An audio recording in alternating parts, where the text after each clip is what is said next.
Testing 1 2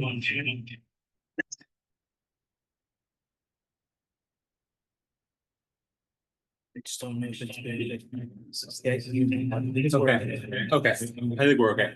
Are we ready to roll? Yes. Okay, thank you all for your patience while we went through those technical difficulties. All right. You know. Staff, I'm gonna start where I left off, is that okay? Yeah. Great, thank you. All right, now this is the time for public comment. This time has been set aside for members of the public to address the HSPB on agenda items and any items of general interest within our subject matter jurisdiction. Although the Historic Site Preservation Board values your comment, pursuant to the Brown Act, we generally cannot take action on items not listed on our posted agenda today. There are 3 minutes of time for each speaker. Testimony for public hearing will be taken at the time of the hearing. But please keep in mind, there are no scheduled public hearings today. So if you have comment on any agenda item and wish to speak on them, please do so now.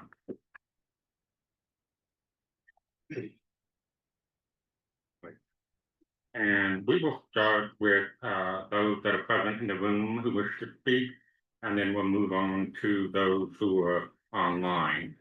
And our first speaker, if you could please come up to the table, state your full name and address, is Kitty Kylie Hayes. Hello. Hello. Your microphone is right there, just be sure to turn it on.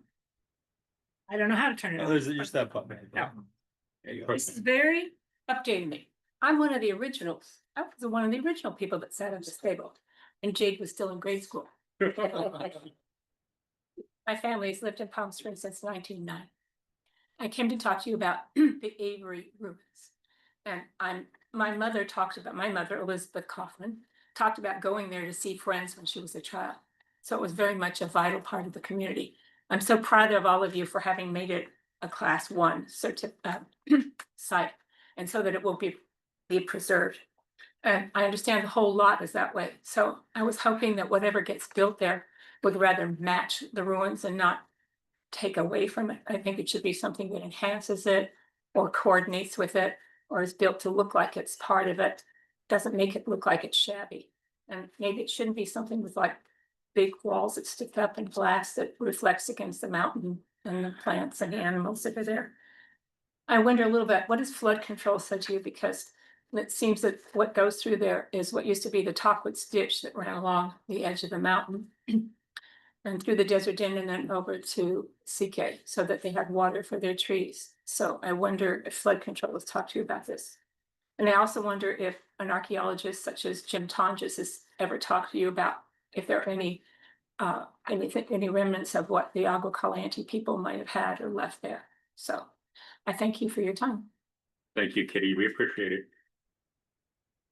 Okay, our next speaker in the room is Rob Bowenheimer.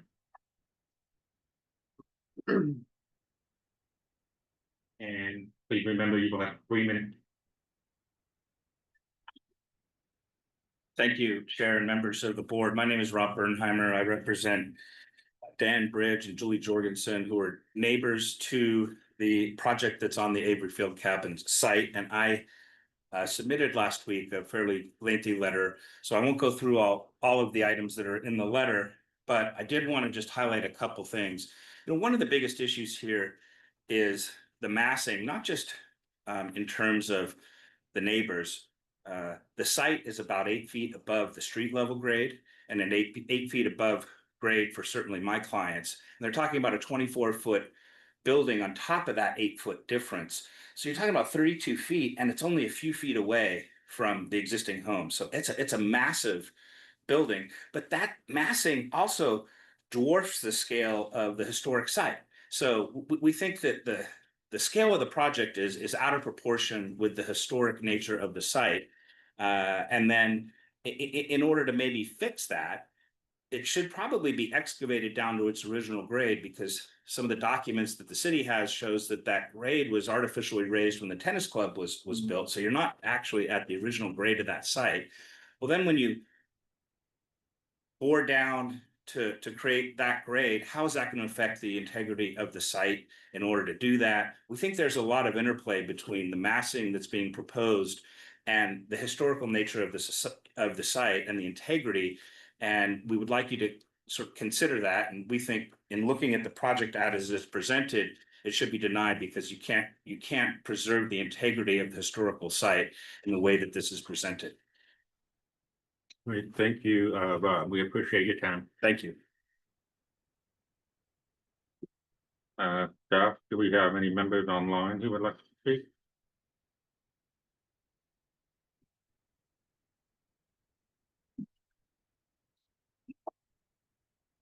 There are any members of the public online that wish to give public testimony at this point in the hearing, please signify that by using the raise hand function.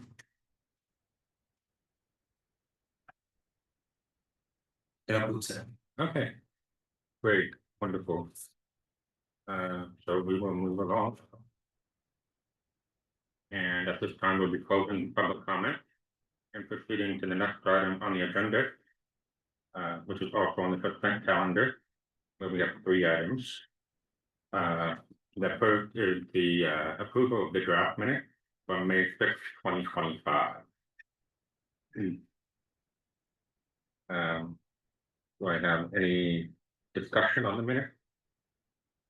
Member Hanson, please. Not a discussion, but a edit, Okay. an edit. Are you ready for that? Sure. Okay. Sure. On page 2, under board member reports, requests and comments, board member Hanson, could we just add at the end of that sentence?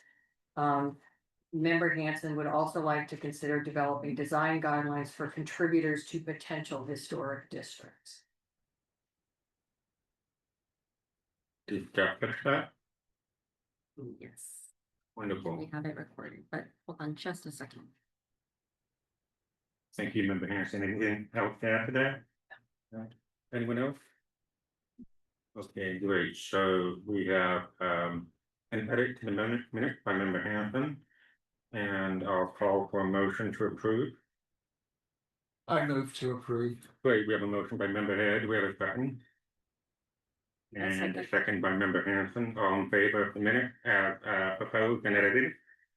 All in favor? Aye. The motion carries 7-0.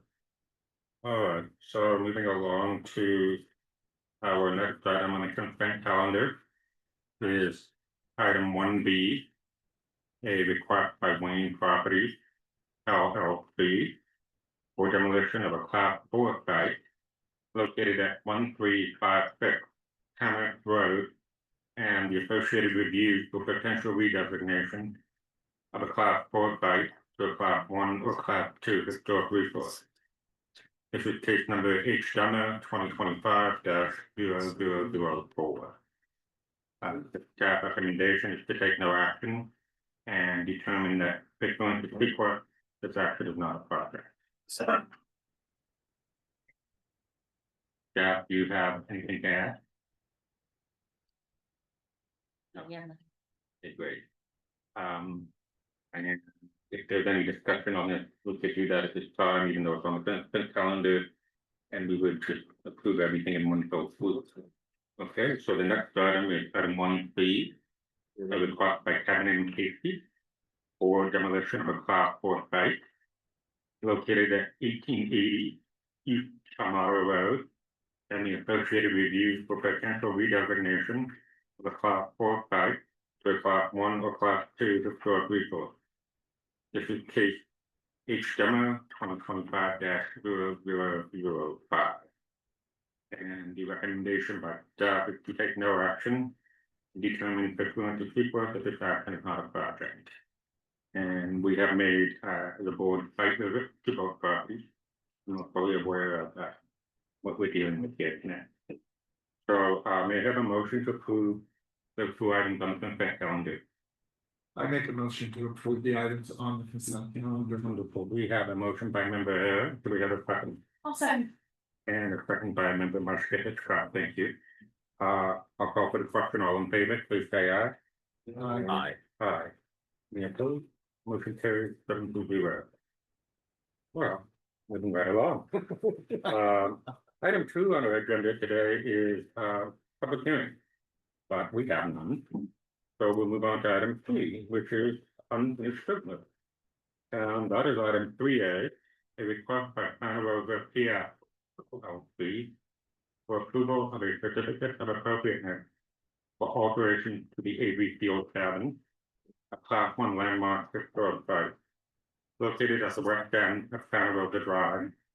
Case number is DAMJ 2025-0001. The staff recommendation is to approve the project as proposed with condition. And at this time, we will have staff report, please.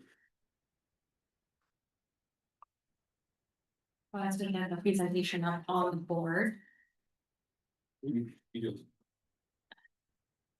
is an item that's returning to the board for review. It was continued by the HSPB during the last meeting. The applicant has returned with a revised information along with some clarification requested by the board. The application that is being requested for review is a certificate of appropriateness to construct a new single-family home on the historic lot, which does contain an architectural ruin that was designated in 2019. The lot is approximately 1.56 acres in size, and it is mostly consisting of steep rocks, steep rocky slope. With part of the Barista Wash located on the site, and the property is in fact zoned R1A residential with a general plan designation of estate residential. The owners of this site propose to construct a single-family home, which is allowed to be built on this site by right. As an historic site, changes and new construction are not prohibited, but need to be done in a way that meets the criteria for alterations to a historic site.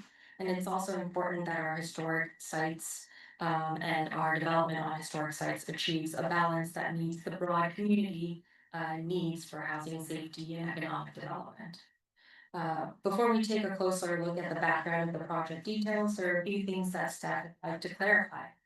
In regards to the purview of HSPB, HSPB's purview is specific to the historic resource and the criteria that's listed in 8.05.110. The historic resource is located on a private property, and that does not require public access. The development is not restricted based on its status of the historic site. We are looking at the criteria, which is designed to mitigate significant impacts to the resource and alterations that is designed to allow for alterations that are compatible and consistent with the resource and the historic site. One more thing to note here is that as it relates to housing projects, they do need to be completed within a specific set number of reviews that is stipulated by the state. Given this requirement, as HSPB is looking at the site for the second time, HSPB should be giving a decision at the end of the second.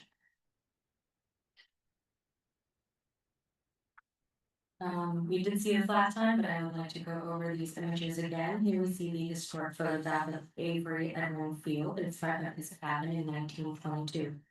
The cabin was situated on distinct rock formations nestled in the rocky side of the mountain that overlooked the wash. When the cabin was constructed, there was no significant development in the surrounding areas like we have now.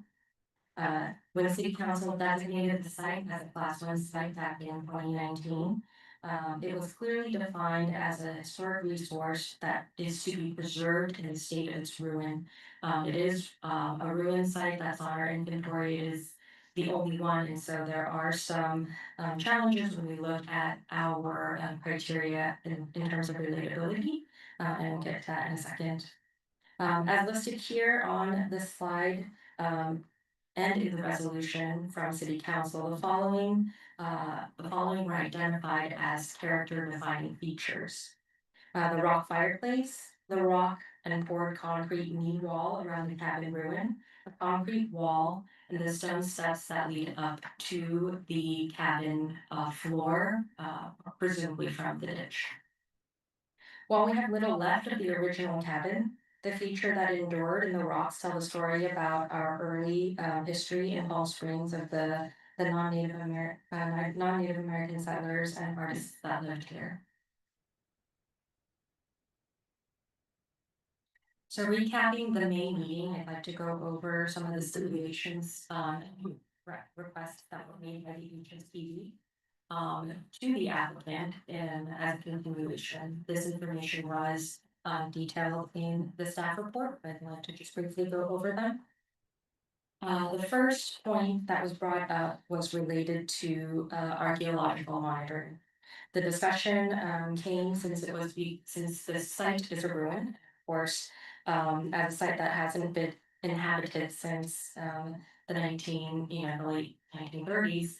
And we also have potential evidence that it may have been habited prior to that. Upon further discussion with other departments and the processes that are in place, clarification was provided that this scope of work will trigger a referral to the tribe, and they will be the ones who determine archaeological monitoring and its need. They will require, if it is required, they will be in communication with the applicant team and will be we'll go through an agreement process to determine the archaeological monitors that would be in place, and all of this discussion does happen prior to any work. So this is already a standard procedure as part of the review process. This actual condition is folded into the engineering department's conditions of approval. And after assessing this with the planning director, staff and the planning director find that this step does adequately address the concerns that were brought up by HSPB in relation to archaeological monitoring. The second topic that came up during the conversation in May was related to the clarification of a buffer or a boundary around the historic ruins. The council resolution defines the boundaries as the immediate rocky hillside within which the cabin ruins are located. To provide additional clarity, the owners have provided a buffer drawn around the physical ruin as it relates to the natural features on the site.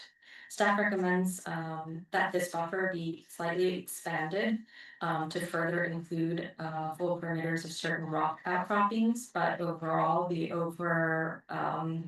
request for a boundary and buffer has been fulfilled. It also does prove as a helpful tool to help determine the maintenance around the historic ruins.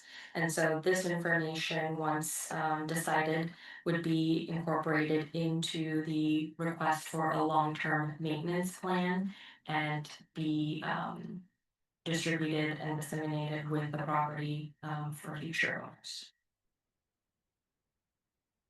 In response to the comments regarding setting versus immediate setting, staff did provide a bit more analysis related to the topic in the staff report.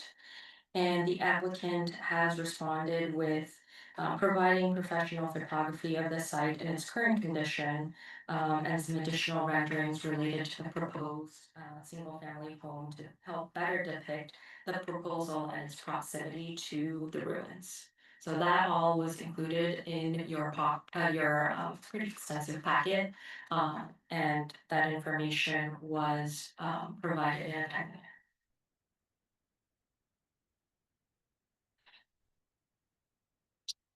So I wanted to pull this slide out just to put on the screen here, the proposed buffer of the around the historic room that was provided by the applicant team. Again, the resolution and the city council designation calls out that the immediate vicinity of the ruins is where that designation lies, and then the remaining lot is defined as non-contributing. This buffer does provide a bit more information for us to determine future maintenance, as well as identifying important character defining aspects of its surrounding settings. In relation to that, staff is recommending a slight expanding of that buffer. The stars kind of represent the major, the more significant rock outcroppings that frame the ruins. And staff is recommending that buffer be slightly extended so that it incorporates those rock outcroppings more comprehensively.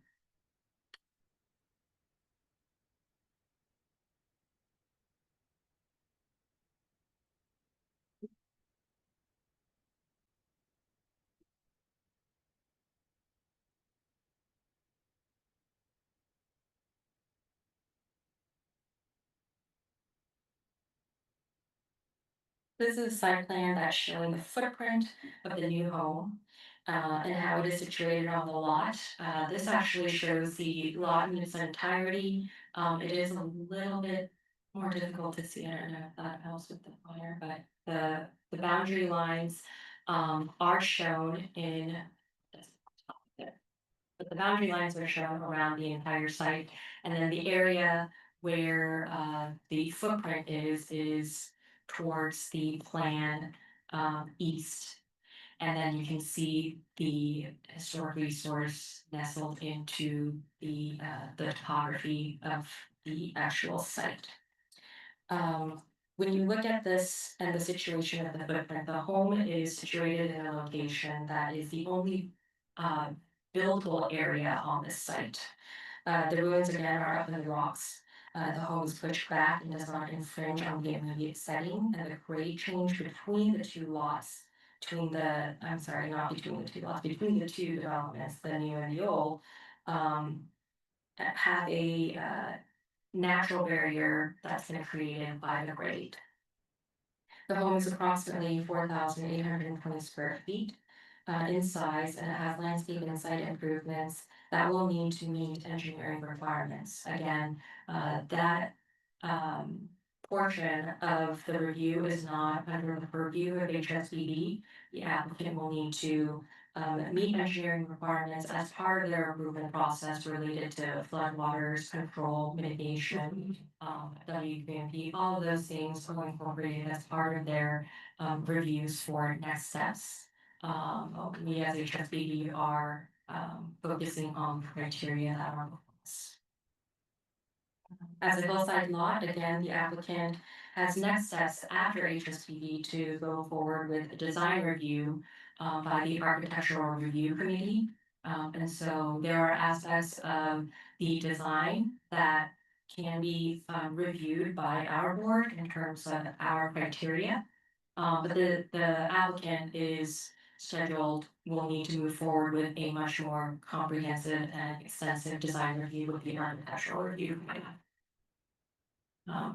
As part of your packet, the applicant did include sections, renderings, plans, and material selection for the new home.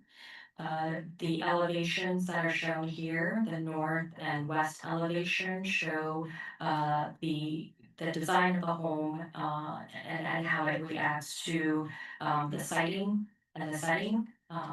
The orientation is to take into account the light and air that's needed for the site. And so again, this is in response to the site as it is placed. And the selection for the materials were revised to be more compatible with the surrounding settings in terms of the natural rock formations and the colors. Again, this is just to reiterate that a more extensive design review will be held with the Architectural Review Committee. However, recommendations from the HSBD may be limited in terms of design considerations. These are the renderings that were supplied by the applicant team in order to provide a bit more clarification on the siting and the conditions related to the historic resource, the ruins and the new home. As you can see that there is just by nature where the historic ruin was built highly above in the mountain area, so we do have a significant grade change. And I believe the distance between the structures is about 65 feet. The design does incorporate the ability to view the ruins from the home, and so those considerations are also taken into play. So when we look at the 4 criteria that are listed here, that has gone through these criteria in the staff report in making the findings for the changes, the alterations, and the new construction. While the new development does propose a change on the site, the proposed structure is significantly distanced from the ruin in terms of physical distance. And again, criterion 1 talks about damage and impact to character defining features of the historic ruin. The landscape enhancements were pulled back to minimize impact, as well as making sure that the key rock formations are still part of the natural and immediate setting of the cabin ruins were taken into account. The immediate surroundings of the ruins along with the rock formations do ensure an adequate buffer being preserved around the ruin so that it can be read in its original context. While staff does recommend that the proposed buffer be slightly expanded, we do find that this criterion is met. Okay, oops. Criterion 2 discusses specifically the restoration and what kind of assistance is being given to the historic resource as part of this project. As part of this project, the applicant, as a condition, is required to submit and get approval for a fully full maintenance and restoration plan for the historic resource. Since this 2019 designation, we did find that there has been a lot of unsolicited activity that happened in and around the resource, creating damage, and we are fully aware and concerned about the openness of the site and the fact that there hasn't been a set maintenance plan. Staff is requesting that as a condition of approval, maintenance plan be submitted and approved so that this ruin can be preserved in the way that it was intended to be as part of the designation. And then in terms of criterion 3, the proposed single family again is a detached structure. It has a palette, material palette that's consistent, that shows stone that's compatible in color and texture, consists of brick, stucco, and travertine veneer, and the concrete. Again, the colors and tones are desert neutral, allowing for the construction to blend better with the surroundings. The ruin, as it functions, is nestled within the rocks. This condition, this criterion is specifically designed to address changes and alterations and additions, typically directly with historic resources that are currently in use, and so it's not directed towards a ruin. However, I think, however, the choices that were made here does respond to the existing conditions, and the additional design reviews related to the new home will mostly be further vetted with the architectural review committee. So I would also like to note that the massing proportions of the new home are contextual with surrounding single-family homes. The neighbors to the south who share a private driveway with this owner. Again, are compatible with the scale of the homes surrounding the actual site.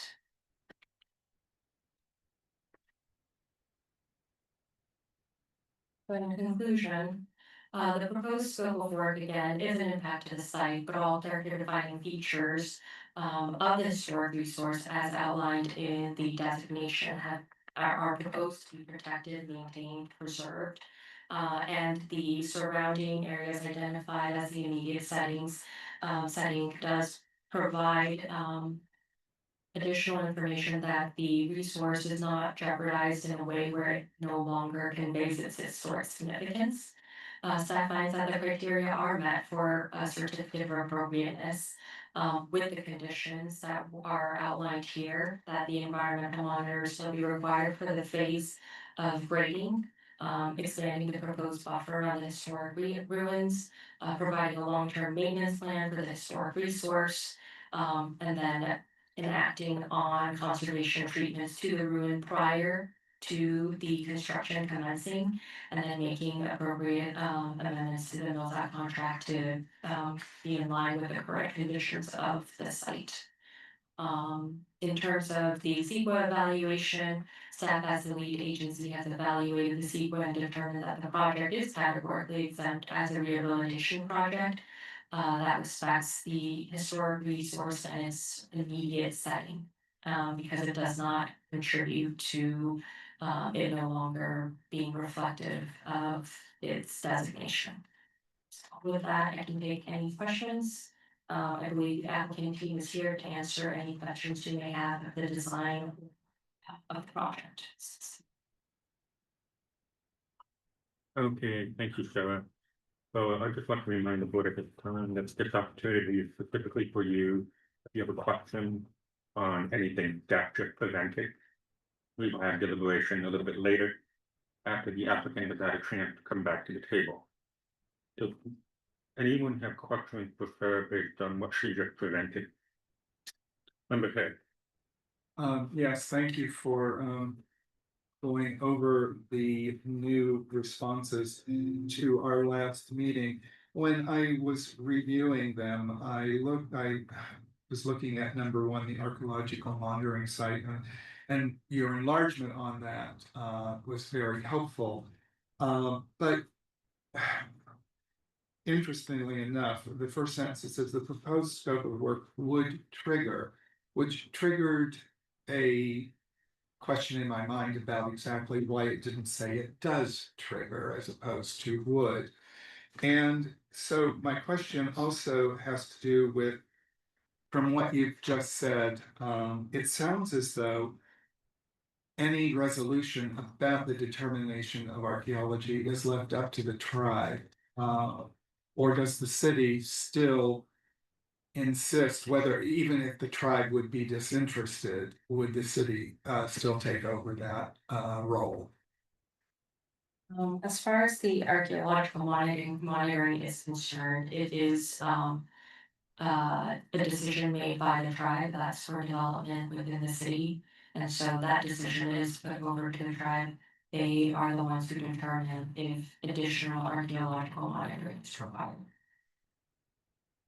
When you say additional archaeological monitoring, is the city or Bureau of Engineering or some other entity in this process still monitoring archaeologically? Or if the tribe says they're not going to do that, we simply dismiss any archaeological investigations? I think it is left up to the tribe as part of the archaeological review. The way I understand it is the project is referred to the tribe. And if it is in an area that they deem is required, that in an area that requires archaeological monitoring based on their assessment of the city, they will go into an agreement with the applicant to establish an archaeologist to archaeological monitor be on site. Throughout the entire excavation process, what have you. And that person is designated by the tribe, so they will be in agreement, will be put into some sort of agreement with the owners. If the tribe decides that it is not in one of those areas, then their conditions typically indicate at the point of excavation, if there's anything that's found, then there is a halt and then they do get involved again to assess the findings. And thank you. Let me move you. Just to follow up on that. The HSPB, does the HSPB have the authority to say, well, we would like a separate archaeological assessment that isn't related to tribal resources? That would exceed kind of the, and maybe you can help me with Why would that. you see anything? We have the authority, don't we? In terms of archaeological findings, when the actual designation occurred, that is when we would have done those findings and looked at those at the site and required any sort of additional information to be looked for. And that did not, that wasn't included as part of the designation Oh, I process. see. So it has to happen at the time of designation and it can't be. It's not appropriate, it cannot be done later. During the EIR.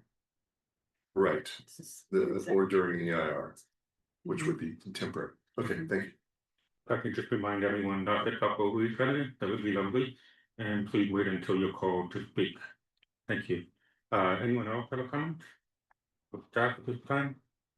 Member Martinez Scott. I was wondering, looking at this, I was wondering, oh, sorry, thank you.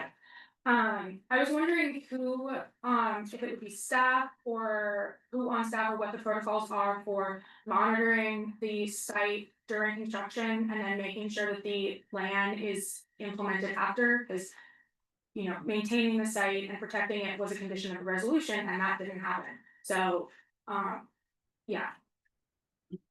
Are you talking about a condition for construction?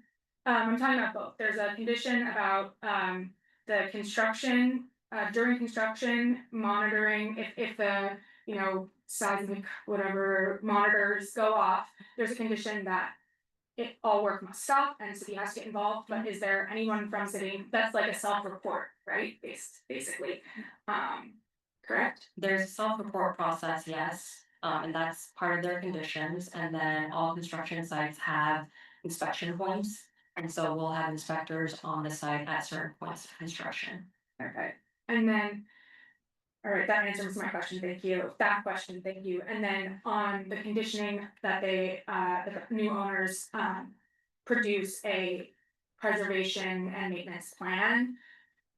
Who would be, is there someone from the city who would be monitoring going forward to make sure that that plan is actually implemented?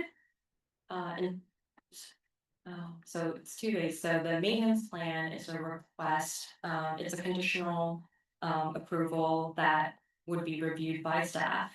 And then moving forward in terms of existing treatment, it would be like any other historic property. If there is a complaint or some sort of indication that it's not being treated in the way that it needs to be, then yes, that would bring in staff as an enforcement to make But it sure can that. no longer be seen by the right of way, in this iteration, it can no longer be seen by, like, from the right of ways, right? With the new construction, it would be difficult to see from that little portion of the right of way, yes. Okay. Anyone have any other questions with staff at this time? Okay. I did have one question. Were you able to determine the percentage of the acreage of the parcel based on the new expanded boundaries around the resource? Do you know what percentage of the overall parcel that is roughly? Oh, in terms of the buffer area, no, Yeah. I didn't do a calculation on that. On the buffer area, you don't. I don't have a rough calculation of that, no. Do you- Any idea of the square footage or the acreage of that area in relation to the overall parcel? I do not, and I don't want to provide a guess, but it is something that we can provide after determining what that buffer area is. Okay, great. Thank you. One other question. In terms of the ordinance, is there a specific section of the ordinance that you can point to or read from that tells us why we don't have the ability to request independent archaeological review other than tribal review? The ordinance doesn't speak specifically to archaeological review as it's written. Each project is different, and so if it's required, of course, through a review process. During the designation process, maybe that's when it would be appropriate to have that come up. But the ordinance doesn't specifically address that as a topic specifically.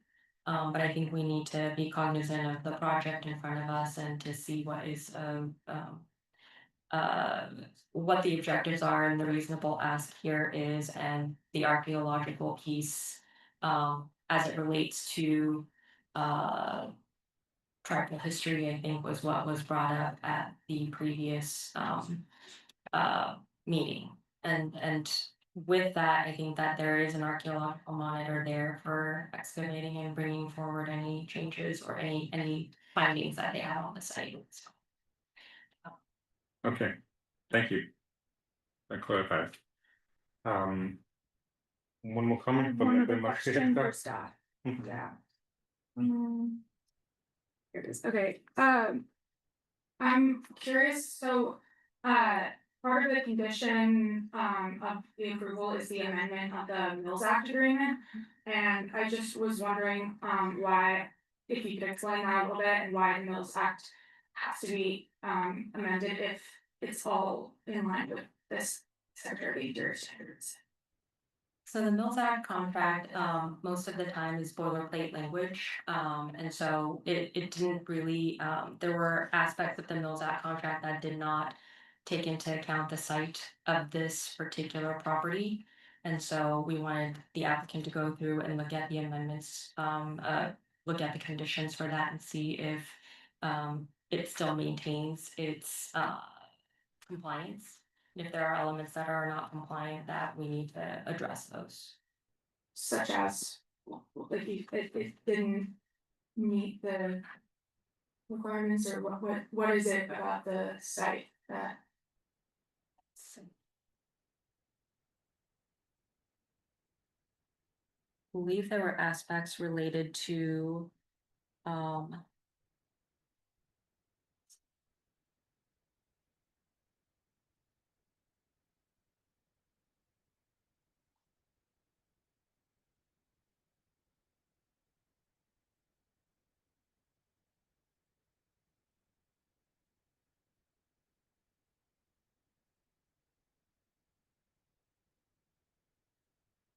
I believe there are aspects related to site visibility.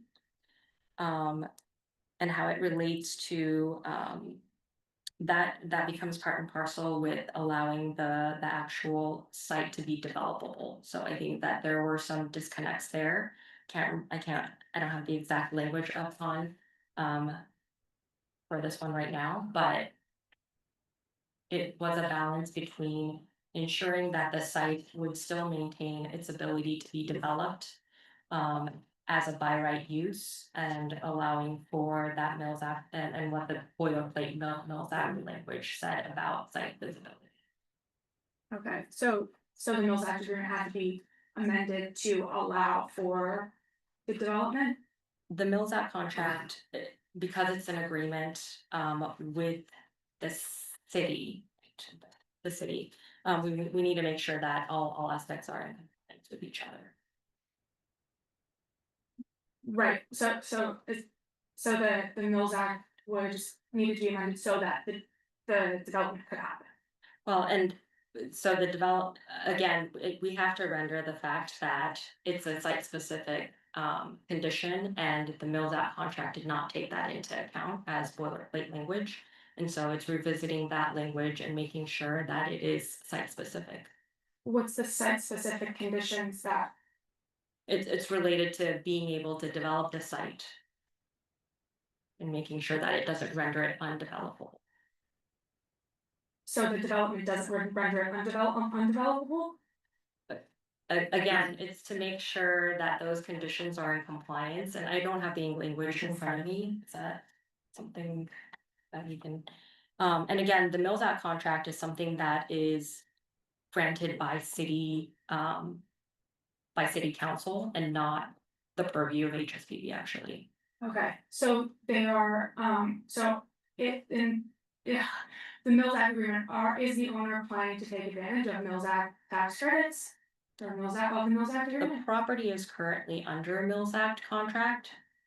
So they are, they do have the tax credit or the tax incentives as given to historic properties. So then in criteria 4, it says no federal funds will be. Federal funds are not used, those are separate things. That's separate things Yes. from the tax credits. Correct. Okay. Okay, any further questions for Sarah at this time? Great, thank you. At this time, I would like to invite the applicant to the table.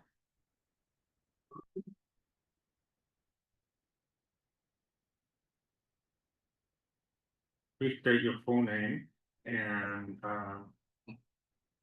you will have 3 minutes to speak if you would like to share anything more about your project for our consideration. Sure. Mark Temple. I'm a long-term resident here in Palm Springs. Came here in 1977, and we've been a residents here in the city. We're builders. We've been here in a long time in the desert. We've built a lot of condominiums and homes in the desert and Palm Springs specifically. Probably, maybe 2,000 homes and condominiums. We've done several, more recently custom homes up in this same area here, up on La Mirada Drive. And we did the Canyons, which was the 32-unit project there on Bellardo. And all 4 of those properties all had tribal monitors and archaeologists. And they picked the archaeologists, we pay for them. So I can't, believe there wouldn't be one here in that same process. We've been working with Sarah and the planning department, so we've kind of been back and forth a little bit, but we've tried to be sensitive to the needs and concerns, and so we've made some adjustments to our plan to allow for it, and kind of worked our way through these agreements, and I think we've kind of met a good balance here, and excited about the project. It'll be one of the, more magnificent homes in the desert, so it's nice to see it. It's a beautiful area, and I think with the development, it'll actually kind of enhance the longevity of the ruin and the historical site, because, there'll be somebody, there and can monitor it, and we've had some homelessness issues and things up there in it, so I think that's kind of my thoughts. Great, and before I open it up to the board, I have some couple questions for you. Have you done any work in the tennis club area before? This is adjacent to the tennis club, but we have built on the corner of Ramon and La Mirada. So I think that's kind of the tennis club area. Okay, There was a custom home there that we built about 2 years ago. And then at the very end of La Mirada, there was a parcel there that we developed 2 homes. And so we're familiar with the property and the rocks and the situation and the grading and Great, the wonderful. process. And you saw that we had the granddaughter, Natalie Kaufman, here in the audience tonight. Yes, Pretty powerful thing, and we got 16 people in our audience tonight. And I can tell at least 10 or 11 of them are here because of this tennis club issue. So I think you're fully aware that it's a very important issue to the neighborhood and community. And we thank you for your presence and for addressing some of our concerns.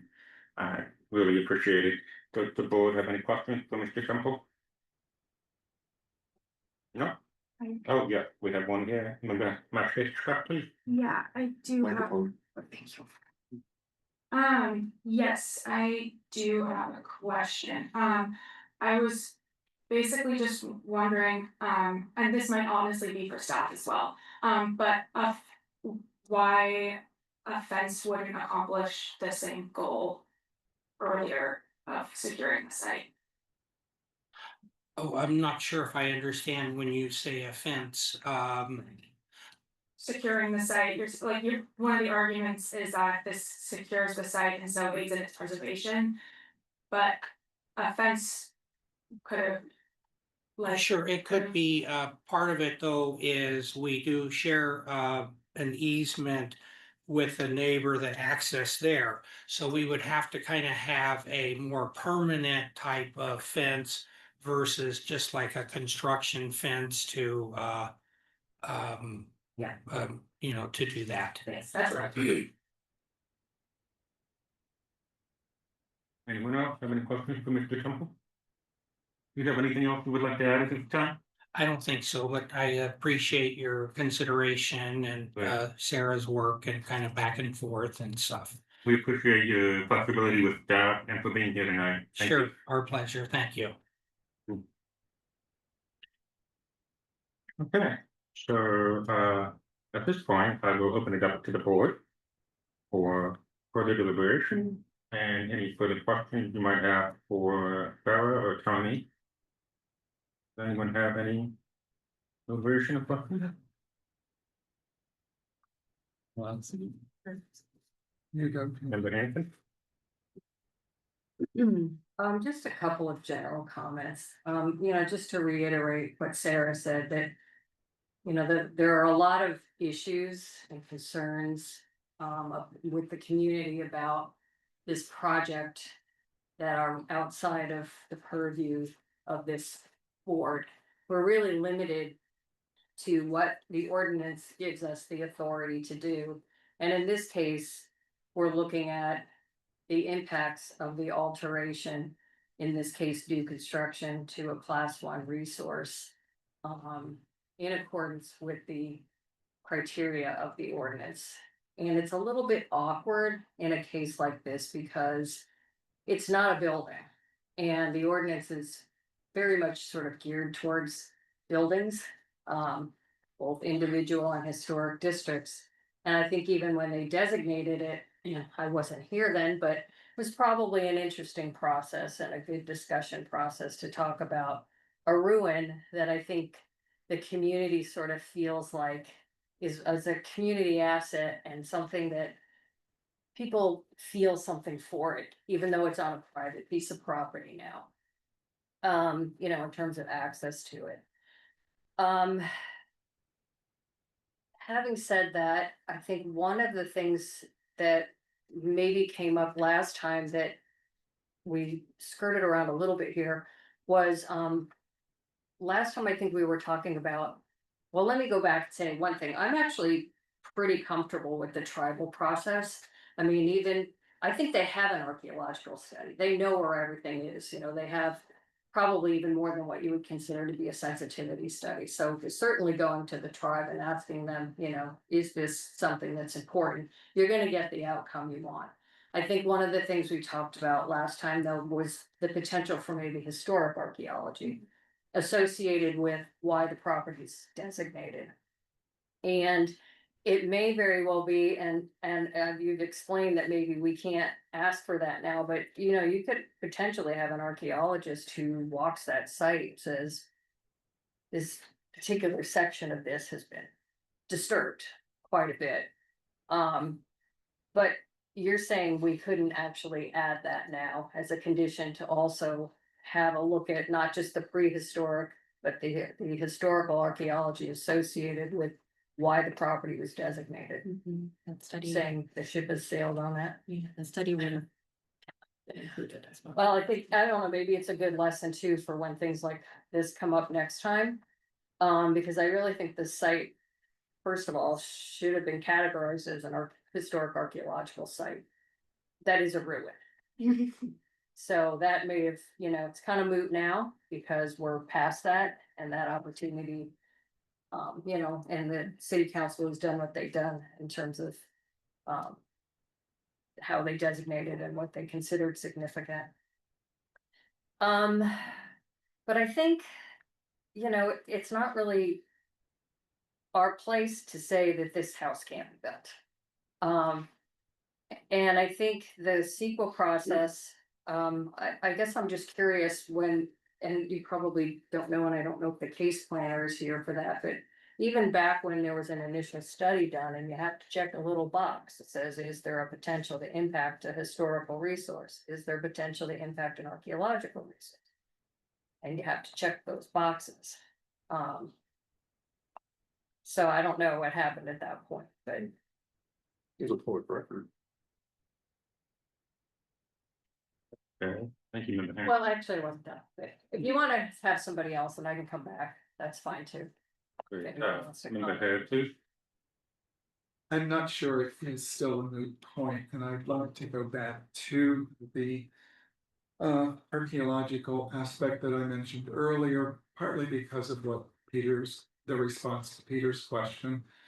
Also because we're dealing with, words here, non-contributing, contributor, etc. And we've gone back to the record. And I would like to go back to the record and read what it says regarding non-contributing features to this site. Include the following. Those portions, and I quote, those portions of the site which are not part of the immediate rocky hillside within which the cabin ruins are located. The portions of the Baristo Wash adjacent to the cabin ruins are said to have been the location of the Tockwitz Ditch. However, no structural remnants were observed during the visit to the site, and this is what I really highlight. If such structural remnants are uncovered in the vicinity of the cabin ruins, they should be documented and photographed and made a part of the historic archival file for the site. So the city council, when it did designate, looked forward and said, we haven't done our due diligence at this point, but due diligence should be done in the future. Whether that gives us any authority to demand that, I don't know, but I just wanted to point it out. Thank you, Member Hare. Member Move. Wonder whose authority would it fall, if not us? It wouldn't be the planning commission, it wouldn't be the architectural design review. So I think we would have that authority. Who else is the council considering would say it has to be done? Wouldn't it be the Historic Site Preservation Board that did the designation or prepared? Anyway, so that's something. Since I have the microphone, in terms of the long-term maintenance plan and the preservation conservation plan. Can we stipulate that it has to be conducted by a qualified architectural historian selected by the historic preservation officer? And most likely paid for by the applicant. And I think that's what he was saying earlier about other studies that have been done. But I want to make sure that it's a qualified architectural historian selected by historic preservation officer. Yeah, I think that condition can be amended to.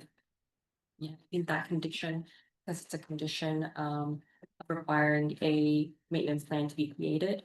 And also the preservation conservation plan, the whole group of plans. Yes. Okay, good. Oh, since I'm still here, the massing question. So do we have any jurisdiction over massing?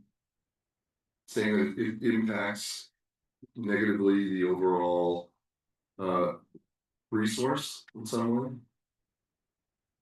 Due to its inability to be seen by the public or whatever, I don't think we have the ability to say, well, you know, the neighbors are not happy with it, it's too tall. That's not our purview for sure, correct? Criterion 3 does stipulate massing proportions of materials. Yeah, so at least if we think the plan. If the building is too tall, et cetera, we can make that recommendation, not as relates to the neighbors, but as relates to the resource. Okay, so I guess we should still talk about that. Member Hanson. Oh, I was just gonna concur. One of my follow-up comments was that we talked about a lot of things at the last meeting, but we didn't actually talk about the design of the project, which we do have some say, and it's obviously going to go on to the design review committee. But I mean, let me ask you maybe for more clarification on the nexus between our comments on design versus their comments. Would we be making recommendations to them to, you know, alter the massing, lower or whatever, and then, because they can obviously, if we say one thing, they can maybe say something else, right? Correct. So it would be recommendations for consideration. So our point here today would be to actually, as part of our approval, would be the recommendation we would want to make to the design review committee. Okay.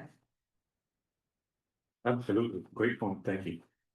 Anyone else? Member Hare. Oh, well, okay, I do have some other things to say, but, I reluctantly have to agree with Member Hanson on her comment that we don't have any reason to not allow for construction on this site. However, what we are charged with is historic site preservation, and in my experience, that is more than just simply perhaps the designated site. The Secretary for the Interior Standards, for instance, are guidelines. They are meant to be interpreted, and I think that we need to interpret in this sense. So all of the adverse impacts that have been brought to our attention, notwithstanding, and we do have to set those aside, as we've been reminded both by staff and my colleagues. However, we're looking at the setting and the context, which are all part of this historic site. And if you place something of this size in that particular site, in the particular manner which has been proposed, I would assert that you destroy the setting and that you remove it from its contextual application, and therefore destroy the Class 1 designation. The fact that the grade has been altered in the past due to the construction, and no one knows quite what's under there, and we're not proposing to even excavate to that grade, and so there is really therefore no real application for an archaeological monitor, historic or tribal. Kind of makes it a difficult proposition to support. Well, it does not kind of, it does make it a difficult proposition to support. The other thing too that I will say, and then I will pass to other people, is that something of this size in this particular site, which is a wash, which has had in the past floods, and will undoubtedly have them in the future, could very easily divert, in spite of Army Corps of Engineering proposals or mitigations, could literally impact in a very real way this site once that alteration has been made. So I feel like the proposal as it stands is simply untenable in terms of historic site preservation. Thank you, member Martin Hitchcock. I agree with a member here. And I do think that we have, agreed, I do think we have some purview over the design. Because criteria 1 in our ordinance might not apply to the entire site, it only applies to the character defining features, but criteria 2 and 3 do apply to the entire site. They apply to the historic resource as a whole. And criteria 2, the proposed alteration would substantially aid its preservation or enhancement as a historic resource, and any additions consistent with the massing. That's criteria 3. Then criteria 3, any additions to the resource are consistent with the massing proportions materials apply to the entire historic resource, which was designated as the entire site, not just the character defining features of that site. So I do think, we have purview over both of those, and my interpretation of this, we have purview over both of those aspects of this project. Is that correct?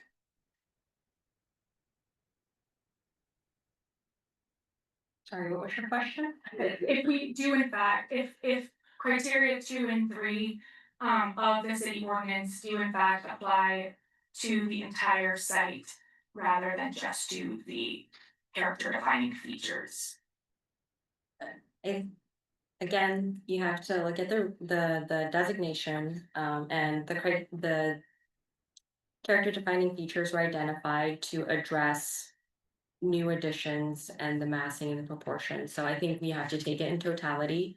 Criterion 3 does give you purview over certain aspects of design that you can comment on. And so I think that's the focus that you can put. And again, it's in relation to the historic resource that's on the site. But the historic resource is specifically designated in the definitions of in the city's definition of a historic resource. It says historic resource means any site, structure, building, or object not located on tribal trust or allotted trust land, which has been designated class 1 or class 2 status. So in the resolution, the historic resource, which was identified, was the site. And then it identified the character defining features, which is specifically pointed out in criteria number 1, character defining features of the historic resource. The character defining features are a part of the historic resource, and then criteria 2 and 3 simply say historic resource as a whole.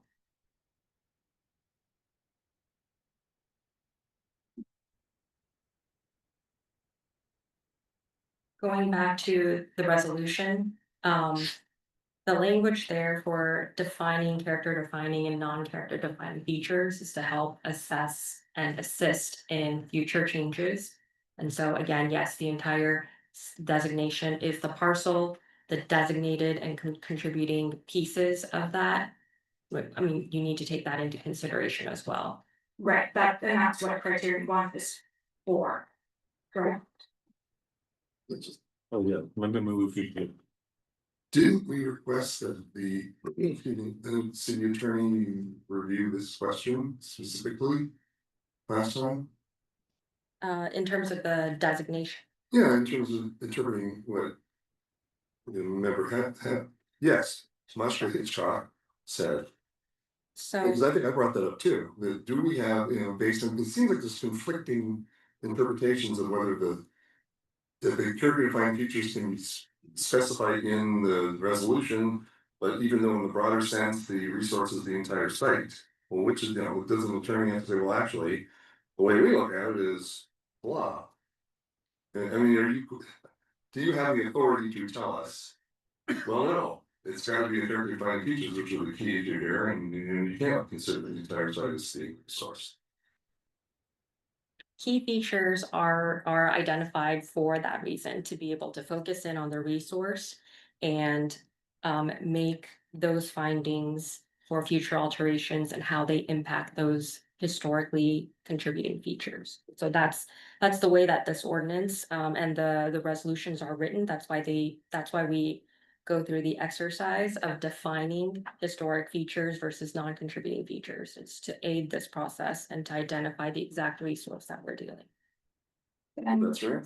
well, no, but then why does the criteria for alteration not specify that the proposed alteration will substantially aid its preservation or enhancement as the character defining features of the historic resource?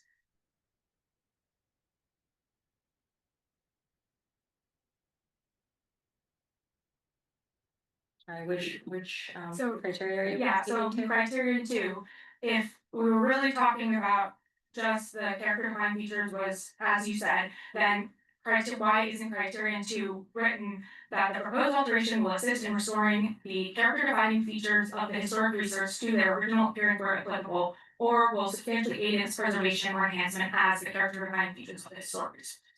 And again, I think we're wordsmithing a little bit here, and I think we need to focus again on what we are looking at to do for this applicant. We've identified a historic resource, we've identified a surrounding setting and buffer, and how the proposed application interacts with that. I think we need to focus on that. There are aspects that can be revised in terms of the ordinance language, and we can kind of go through that at a separate meeting or a separate kind of discussion, but I don't think it's actually appropriate to discuss those nuances with this particular piece.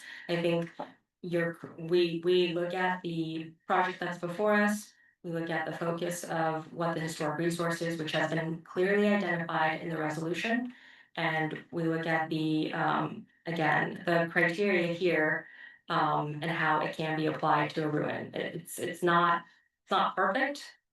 I'm not saying that it's gonna give you the perfect answer here, but I think we need to focus on the larger picture of what we're trying to achieve.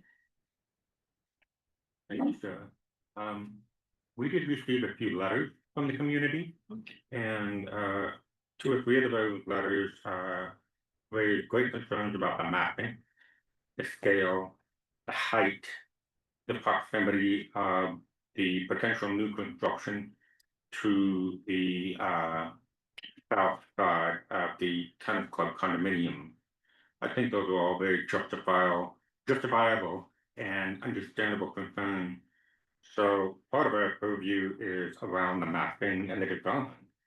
And I personally believe that at over 4,800 square feet, roughly, something like that, this would be one of the largest single-family residences in the immediate area, meaning within that 1 or 2 streets, that dramatic flowing butterfly roof line would be the first of its kind in the tennis club neighborhood.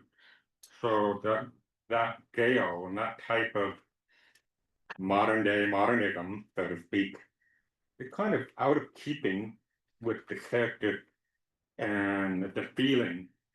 And part of a historic site or historic resource is the feeling. And when this was designated by the HSPB in 2019, they did call out feeling. So if this gets built as currently proposed, the feeling of that land, that parcel, and of that ruin is completely altered forever. And I think there will be some, I mean, in my opinion, probably some bad will, certainly not goodwill amongst the neighbors. They will feel like they weren't heard. And this is it. It stops here.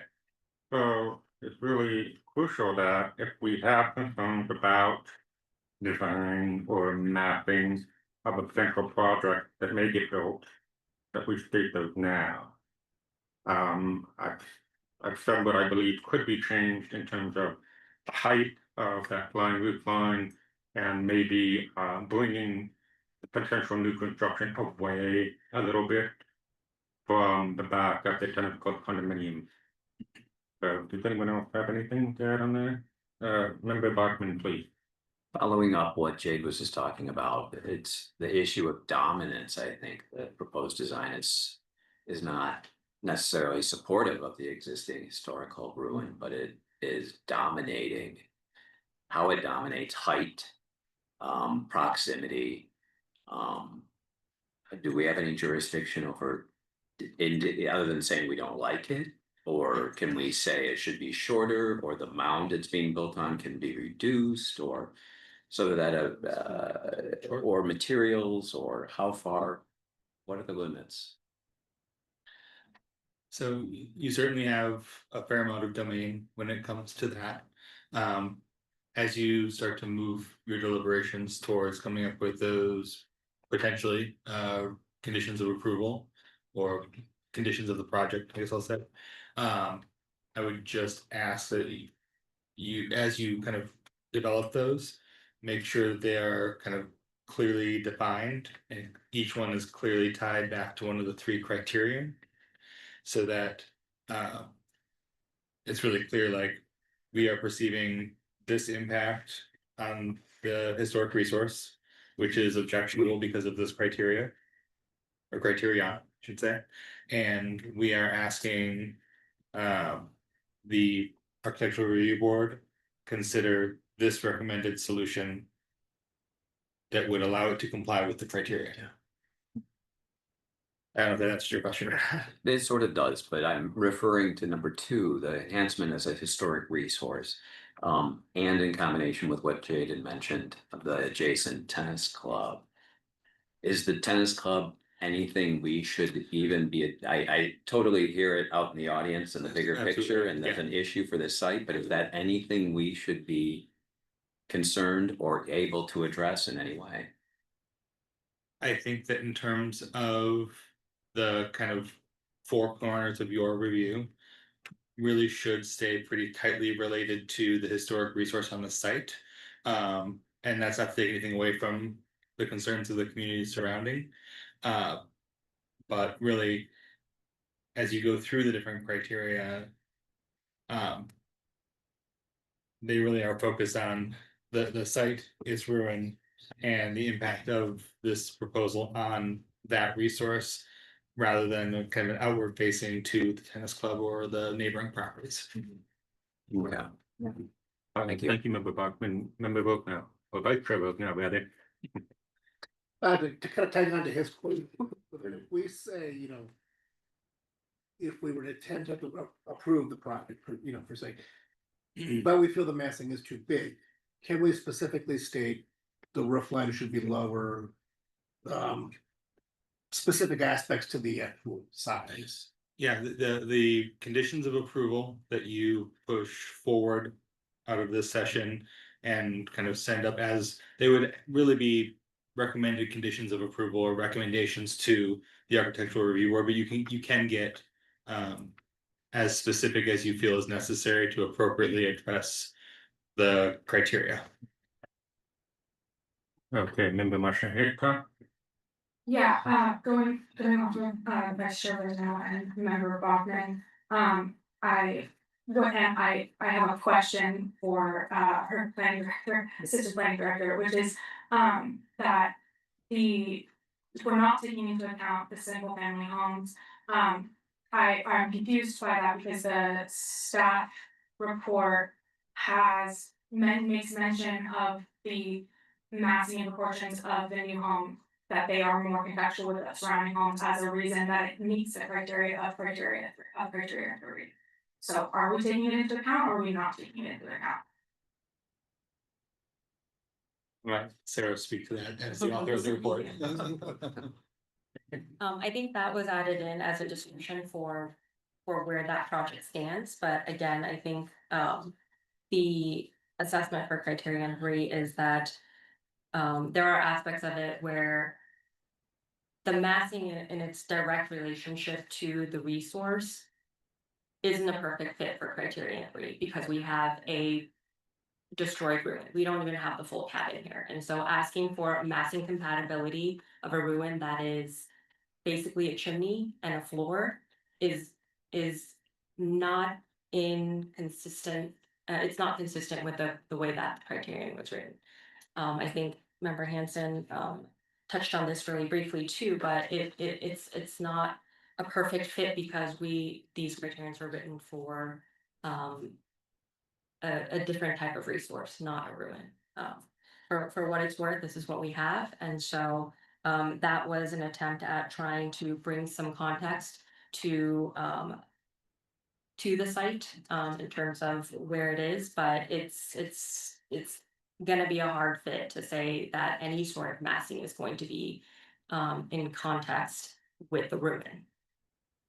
I to respond on that, I understand that, you know, the criteria, this ordinance and the criteria was written written for ruins, you know, this is a unique resource in our inventory. However, I don't. Just because it's a ruin doesn't mean that it's not, again, like I think I said this our last session, but that it's not, nothing can be built here. It's that this is a almost 5,000 square foot home next to a tiny resource that is very important clearly to the community. And is unique in our inventory. And it's, 5,000 square feet, and will end up being nearly 30 feet over the street, off the street grade. And that is as what we've been getting at, as is a drastic engulfing difference, contrast to the resource, and it obscures it from the right of way as well, which I have concerns about monitoring then. As well. Thank you. Member Hanson, please. I'm just thinking that perhaps it might make more sense to look at any recommendations we have. Not under criterion 3, because that really is specific to additions to a building. Maybe look at it under criterion 1, where the proposed alteration, meaning new construction, does not impact or impair the character defining features of the resource. So if you're saying one of the character defining features of the resource is its setting, then the reduction in size and massing would help minimize that. The impact to the setting, I believe. Thank you, Member Hanson. I do have a couple questions for staff. On the drawing, they show on one side of the proposed building, the building height to be 23 feet. Can you confirm which elevation or which side that 23 feet height would be on? It's not clear.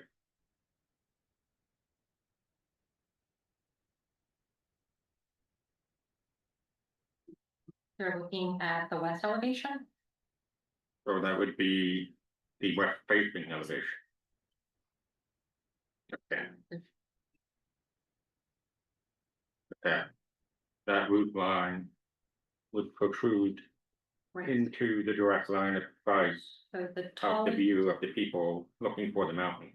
so the tallest elevation, portion of the elevation, because there's multiple roof grades or roof forms here as part of their design. It looks like the tallest height that's measured is 23 feet, and that's seen from the north and the west elevation. Okay, and then it says here in the drawings that the other height at the other end of the roof line at the entry court at a higher point is 16.5 feet. Can you confirm is that the east facing elevation? Maybe we can have the applicant come forward too, just so that I don't misrepresent their drawings here. I think that would be helpful, that way if the board has any further questions about architectural details, mapping, height, finishes. I do have a couple of questions about finishes as well. Mr. Temple, Sure. did you hear what we were asking? Yeah, I believe so. So it looks like it's 23 feet approximately from the pad elevation. Okay, and is that the west facing elevation? The highest point of the roof. Well, the highest point of the roof is probably right in this area here going this way. Because this is predominantly the view of the canyon, looking at Tockwitz Canyon and this area here. And there is glass here because of the mountain and what have you. So that would be the highest point of the elevation at that area right there. Okay, so can you just confirm that the height here is 23 feet? And the height there is also 23 feet? Well, we'd have to go back to that elevation. Okay. Things from the. So this would be the living room that has that height there. And again, you know, this elevation here is this roof that's way in the back, so it is a little bit you know, because this here is that point that's in this backyard here, is this point over here. Okay, not sure I follow exactly. Can you clarify maybe where the entry court is and that 16.5 foot height is that facing east or where is that elevation? Is that right here or is it right there? Well, this is your 23 feet here, this is Right. the highest part of the house. In the entry court, 16.5 feet, and that backs up directly to. This is your garage, so this is a lower elevation here. Okay, And there's 3 different roof sizes over here. okay, good. And so I'm just, I'm sorry, I think clarification here. It's a little tricky because I guess this is the north elevation. That must be north right there straight. Okay, So this would be your north elevation, this would be your south elevation. But when you're looking at this here, you're seeing this roof here come back. okay, I thought this was west and this was south. Well, I think oh, well, maybe that's a section line, so maybe I'm Yeah, that's the section line. yeah, it's a Is that right? section line. I just saw the arrow, I was thinking that's north, but it's not showing the north arrow on this. Yeah, north is up. Yeah. Right, north is up here. I agree, yeah, Oh, but I have a question. I think the board, question for you all is You said that the maximum height of the building proposed is 23 feet above the building pad. Correct. How is that compared to, say, the pad of the historical ruin? You've got a topographical there on the Again, I think this is about 12 feet higher than this pad elevation. Okay, here. that's what I was, so It's kind of up pad on to the hill. pad, it's 12-ish feet higher. Right, and I think these are like 1 foot little increments here that show the Yeah, I was elevation, guessing it so would be two I or think it's something. about 12 feet Okay. higher. Okay. And obviously, we're not doing any building, you know, up slope or anything like that. That's where you've got this here and the area there. Okay, any other questions for Mr. Temple? Over here, I do have one question for our assistant planning director. We're talking about the recommendations we might pass on to the architectural committee. I just want to verify those are recommendations that could be dispensed with at their discretion, correct? They could be.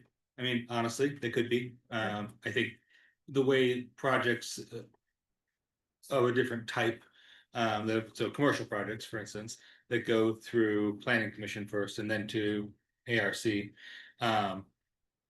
my experience, somewhat limited though it has been so far, they do take them pretty seriously. So they'd have to be, my experience, they would have to have some really good cause in their minds to set them aside. Thank you. But yeah, not a guarantee though. member move. Quick question, so is the process HSPB, architectural design review, planning commission? No, so for this project, it will be HSPB, ARC, dot. Okay, so. Hopefully ARC would take our suggestions, recommendations seriously, and we're saying most likely they I would would, imagine so. based on experience elsewhere. So Okay, I have another comment regarding the finishes. But there was some concern both by speakers who came to the table and in letters that were sent about relating the potential construction to the environment. And if you look at Easter William Thompson Boat Museum, just a couple blocks over from 1976, you've got that beautiful lava stone. And he specifically selected that chocolate brown tone to complement Mount San Jacinto behind. And then you have the raked concrete in front of that building, which has a very deep gray color to it. So looking at the proposed colors here, they're talking about a silver stacked travertine, like a veneer. And then they're talking about a thunder sky La Habra stucco, which looks to me to be a dark gray. And then a silver gray raked stucco, which will be a vertical rake. So it sounds like a lot of gray. I'm not sure how much that relates to Mount San Jacinto or the native planting nearby, or even the colors of the stone in the field room. So I would like maybe to ask for ARC to look at the colors more closely and to make sure that they go with the terrain and that they relate adequately to the site. Also, I would like to ask that no non-native planting be allowed outside the perimeter wall. So basically, whatever they're doing within the new construction and the new wall and the pool area, that's fine. Anything outside that wall that's in the natural open area of the rest of the site should be left natural native brush. So the local Emphilia, the creosote, all of that should be left undisturbed and should be allowed to grow and flourish, should not be trimmed back or pulled out. So that those natural native planting can eventually begin to camouflage any new wall or new construction. So those would be some of the recommendations I think we should include to the ASB. Anyone else? I just had a comment on that stone, which I'm know about the staff stone for me. I think the incorporation of actually some type of rock into the overall construction would really enhance it versus a stacked geometric shaped travertine. It would sort of soften it. And certainly, you know, when you're looking from a distance, you would really see more of a relationship. Sorry, I'm sitting back that far to, you know, the setting, the overall setting. And I think it would probably help diminish the loss of the integrity of the setting. Which I think really what we're kind of getting to is that there are a lot of aspects of the project that are good, and a lot of the recommendations are good, and they're gonna be good for that site in the long term. You know, it hasn't really been protected. But I think what I see and what I'm hearing is maybe the major concern is just the impact of the new construction to the overall setting and that kind of rustic setting that it had historically. So I would agree with Chair Nelson's comments as well on the materials, and maybe, you know, again, looking to other buildings that are set against the mountains and have been very successfully and look beautiful, even though they're modern. And also, I don't know what recommendations we can make on, if we can just generically say shorten the, or tighten up the building footprint somewhat and the height. Thank you, Member Hanson. Anyone else? Member Mushkidisha? I'll get back to you, Member Hay. Yeah, I mean, I concur with all of the design recommendations that have been said by my fellow members, but what we're talking about then is significant reduction probably in the roof, in the height of the roof. Cause I would go at least 12 feet lower than it is right now. A significant change to like most of the materials that are being used. I personally would also like to recommend a reduction in the sheer square footage of the site of the proposed project, and I concur with Chair Nelson's recommendation about the native plantings not being disturbed. But all of those recommendations basically will constitute a complete, that would be a new building. And so I don't know that we can condition that or recommend that, and that be the same project even, to come for us. And I would not, I am in the right now of, I would not approve this with those conditions because it would be a new project at that point. Thank you. Member Fair? I would just like to say that I think all these conditions are probably really good to do, and we need to go through this. I would add to that we've been our focus has been on the new construction and what you can see from the new construction, but I think that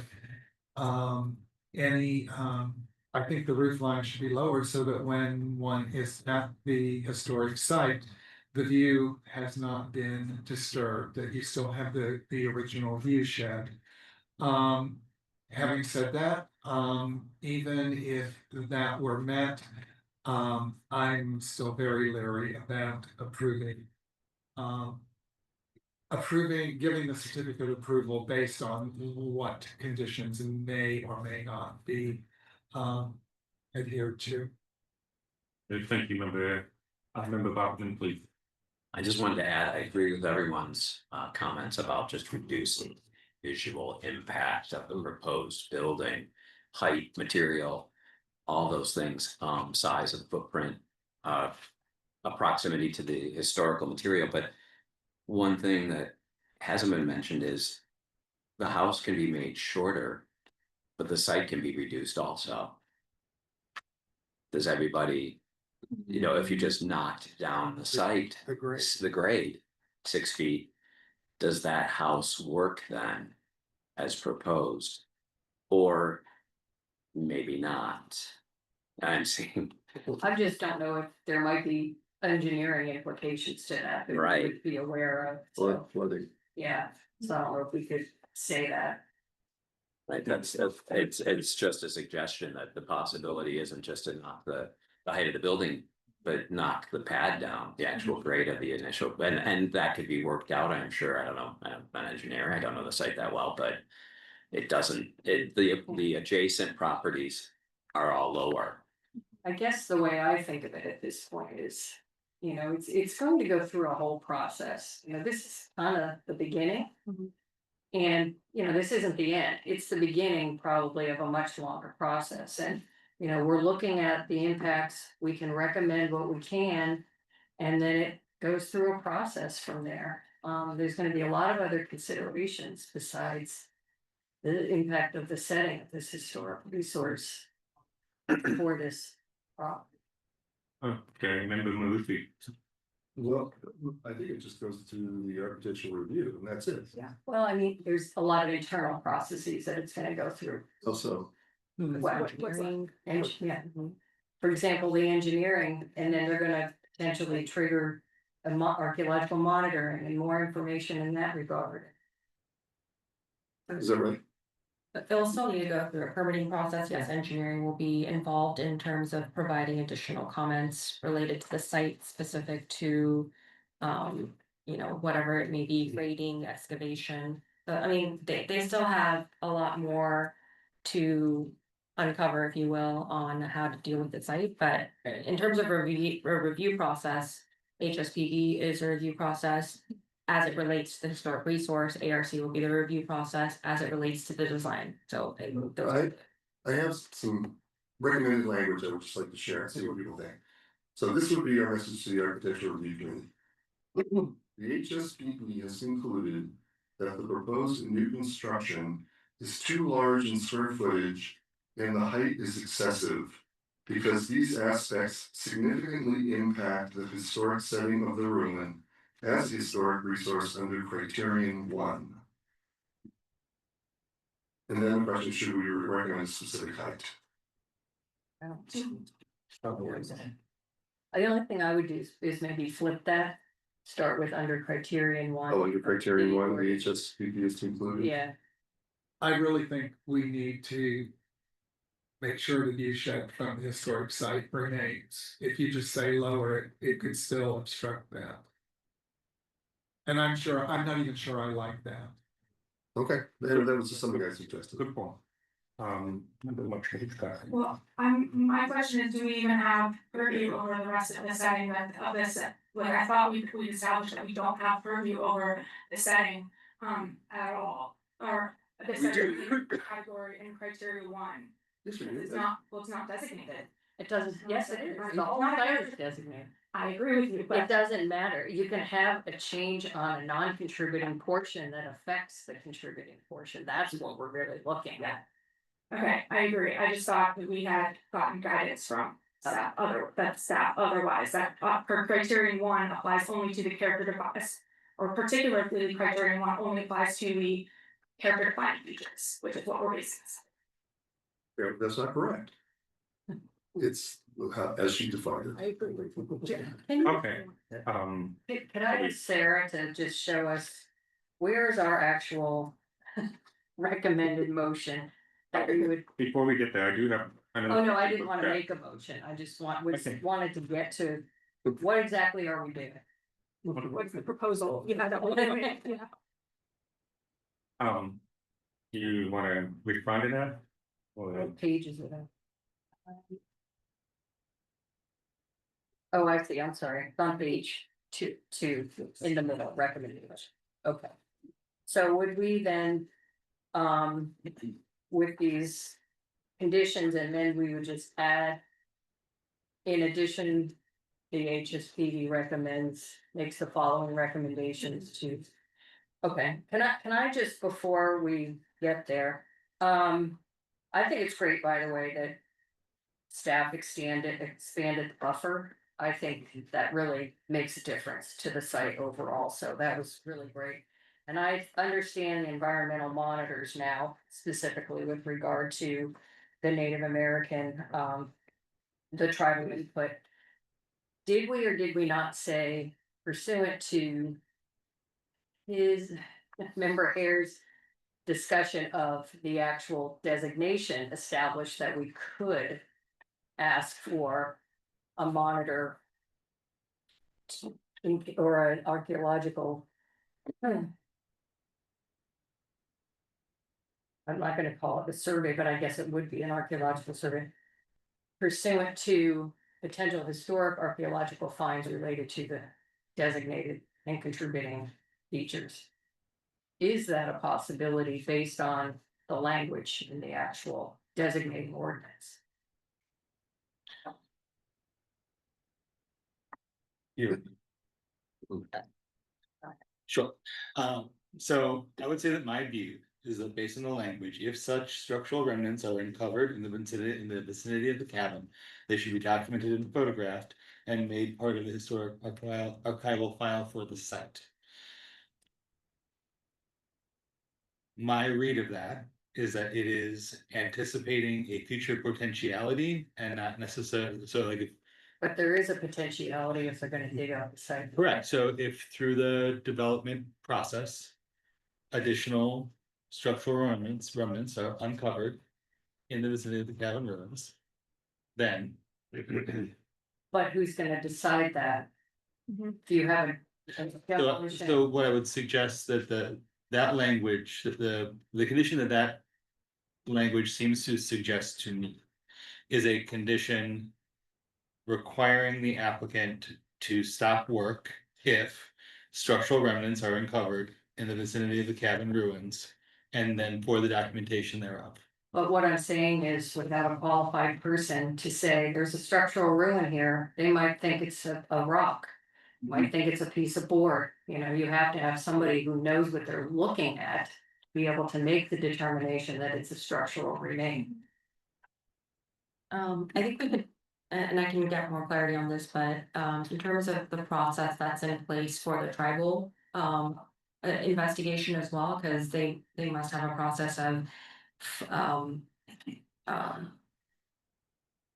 how the the applicants or the contractors on site are making those determinations to apply that in this instance as well. So if there are structural remnants specific to the Topwood stitch in that area, we can apply that in the same manner, and have the site, contractor be aware of this condition as well. So How does that mean, I'm just saying, because, I've worked for a lot of cities and seen a lot of people with their. Grading trucks and they don't know what they're looking for and they're just gonna grade unless they find a body, they're not gonna do anything if there's. A manuscript or a photographs and. So I'm not saying. can we require that there be a qualified architectural historian and or archaeologist on site? I think, given. I mean, the only direction I think I have to go off of is the way that we do, the procedures for the tribe. And so if whatever their procedures are related to, if we find something that is of interest, we have to stop, work on the site, whatever those parameters are. We need to know, building permits mean that the contractor says, oh, I think there's some tribal issues here. Or is there somebody standing there that says, who's qualified on the tribal end, that they can recognize, that sort of archaeological information. So unless we know that, which I don't think we do, we should specify a qualified architectural historian slash archaeologist. Well, maybe you say archaeologist instead of historian. in this Well, case? it's historic archaeology. Okay, archaeologist, Historic. monitor the construction, Yeah. grading, construction, the whole, the whole process. And whether or not that agrees with how the tribe does it. Well, the tribe, like I said, they're looking at resources associated with them on tribal lands, not this colony of artists that is there. So they're not gonna have any recommendation as to whether they, and maybe they would, maybe they look at the whole site and say, well, this is a class 1 historic resource. I don't know. Well, like Janet, I have had. A long history of working with city contractors and even the most sensitive. Aren't trained and also in the interest of time have no real. No real reason to halt their work, so. I don't think we can count on the tribe either because. The historical aspects of it. Are probably what is going to be there and not some sort of Native American. Unless there might be that too, but nevertheless. But I think it gets back to, if an initial study was done at the beginning of the project, because it was considered a project, there would have been a checkbox. And at that time, there would have been an archaeological study that may have said, no, there's probably nothing here, the ground's been too disturbed, other than what you've already protected. But since apparently that hasn't happened, Yeah, we can then be more specific around. I think. well, especially since it's in the designating ordinance. I mean, I think that language should be in our recommendations per the city council's comments. Yeah. At the time of designation. The board is recommending historic archaeologists in addition to tribal. I concur with all of this. This is very healthy discussion, I think, with microphone right there. And, sorry, thank you. Did you get that? I concur with everything that's been said, and I think we're getting somewhere, and I think it's time to get there now. Can But I I did- add one other thing to the recommendations? It's real small. It's not controversial. Under the long-term maintenance plan, I would just like to make sure that that does contain photo documentation before, during and after. Of that. So, and then that would be part of the preservation conservation treatment would be before, during, would actually be done. At that phase before, during and after. So there's gonna be a long-term maintenance plan, it'd be a line item that says photographic documentation. And then during the preservation, that's when it would actually be undertaken, the photographs. So while before they repair anything, during the repair process and when they're done. And that may be required in the management plan for vanishing resources anyway, might be part of that, probably is. I didn't look at it. I just have one question regarding procedure here, if the vote for this turned out to be not to approve the certificate, what happens then?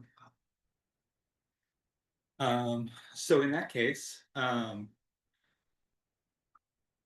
order to move forward in the process with this project, the applicant will, either the project would go away because it couldn't move forward, or the applicant would appeal the denial to city council.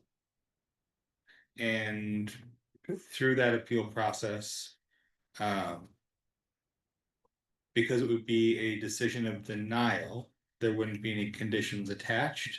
So it would be straight up, straight down, as is, where is, as submitted, no conditions from this body whatsoever. So that's, yeah. Does everyone understand that? Does everyone understand that? Yes. Okay, great. Member Martinez, Scott? Yeah, I have something related question to all of this, which is about the CEQA review or not having done CEQA, having done an EIR or any of that, which is. I just we brought up, you know, all of these studies and the archaeological study or an initial report that might have included an archaeological review, even just cursory. And all of those things is part of why CEQA exists, why EIRs exist, and also for the community to have the opportunity to weigh in on a project, which it has been determined that this is a project. It's for the community to have several points to weigh in on the impact of a project to the environment, to the surrounding environment. And it rubs me the wrong way that the categorical exemption is, well, first of all, I don't think that it is categorically exempt. But they're using that to circumvent all of what would require a process that would require the things that we are asking for conditions of. And there's case law, there's at least that suggests that mitigating conditions of approval of approving a project cannot support a categorical exemption.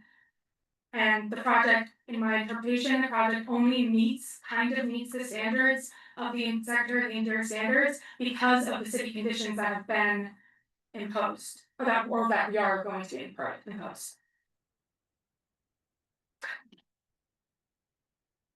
I guess I'm not sure what your question is. It wasn't a question, it was a comment. Okay, thank you. One more question for Scott. Can we have a recommendation for there to be a greater setback on the north elevation? And also to stipulate that any hedge material that's planted there, such as a ficus hedge, not exceed 8 feet, so as not to block the view of the beautiful canyon or those neighbors to the north. Can we stipulate that? Can we ask ARC to consider that as part of a recommendation? Yeah, so you could make that as a recommended condition of approval forwarded by this body in the interest of satisfying the criteria, and then forward that to ARC to be included as an accepted condition of approval in their decision. And if they're, I mean, they want 23 feet, obviously, in their highest point. Is there a limit to, can we say we don't want to see anything higher than 18 feet, or, I mean, where are we at on that?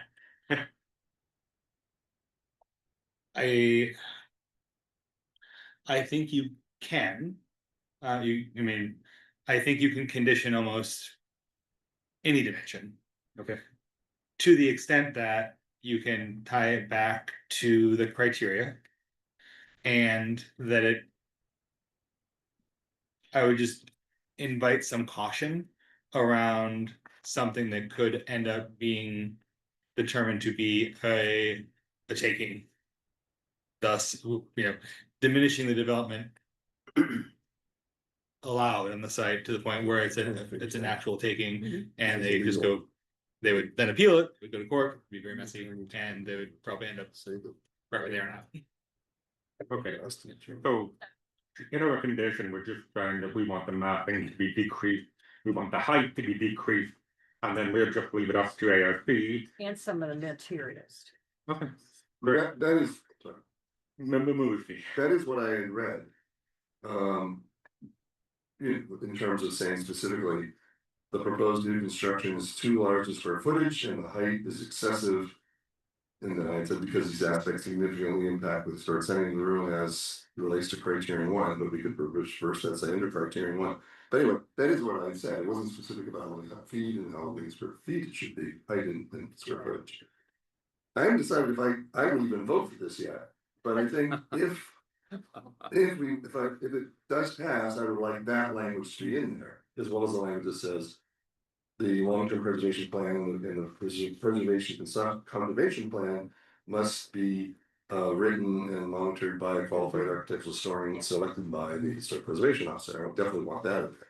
If it indeed passes this motion that we haven't made yet. Thank you. Member Hanson. I was just sort of along those same lines, shouldn't we ask that the preservation conservation treatment be done by qualified conservators? Yes. I would agree with that too. That's what I said, but I guess I do. Up to, the discretion for the approval of city staff. Great. Anyone else? Jeff, have you been able to write all of this down? Oh, Lord. I am exceedingly grateful that this is being recorded. So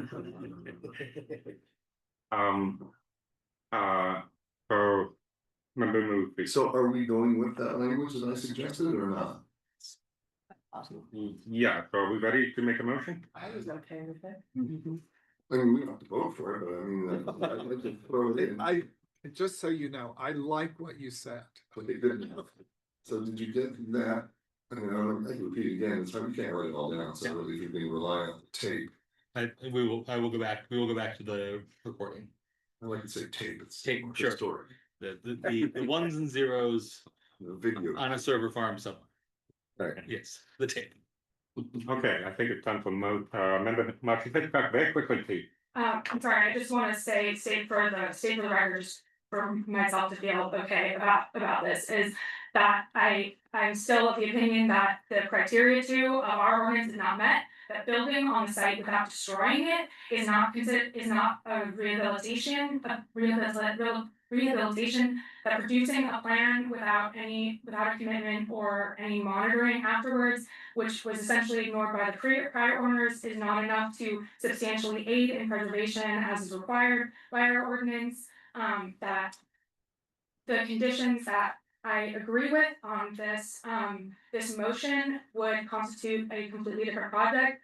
That the categorical exemption does not apply here because this project is not limited to the preservation activities as specified in the language of CEQA, and that the mitigation measures that we are conditioning are established that they prevent reliance on a categorical exemption. This project should be, basically I want to say the record, I think this project needs to go through a further CEQA review, and that's it. Thank you for your comments. So before we have a motion, I just want to remind everyone that this is private property. And yeah, that's pretty much all I wanted to say. Yeah, we obviously have had a great discussion about it, and there's a lot of concern here. But we also have to be cognizant of the fact that if for some reason this didn't pass here, that would be endangering the resource more than we believe. Because it would be in the hands of the city council. So it is really, it would be prudent for us to approve this with all the conditions. That's why we've been having this discussion for an hour and a half. So I'm ready for a motion if someone would like to make one, please. think if we add last week, it's about 3.5 hours. Nonetheless. I'm prepared to, preservation isn't a perfect science. I've been doing this for 35 years, so.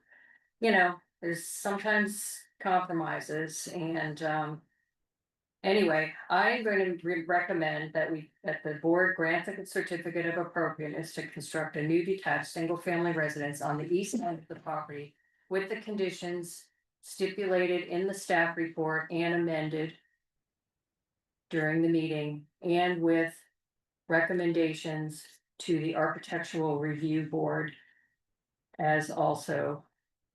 Do you want Peter to read that again?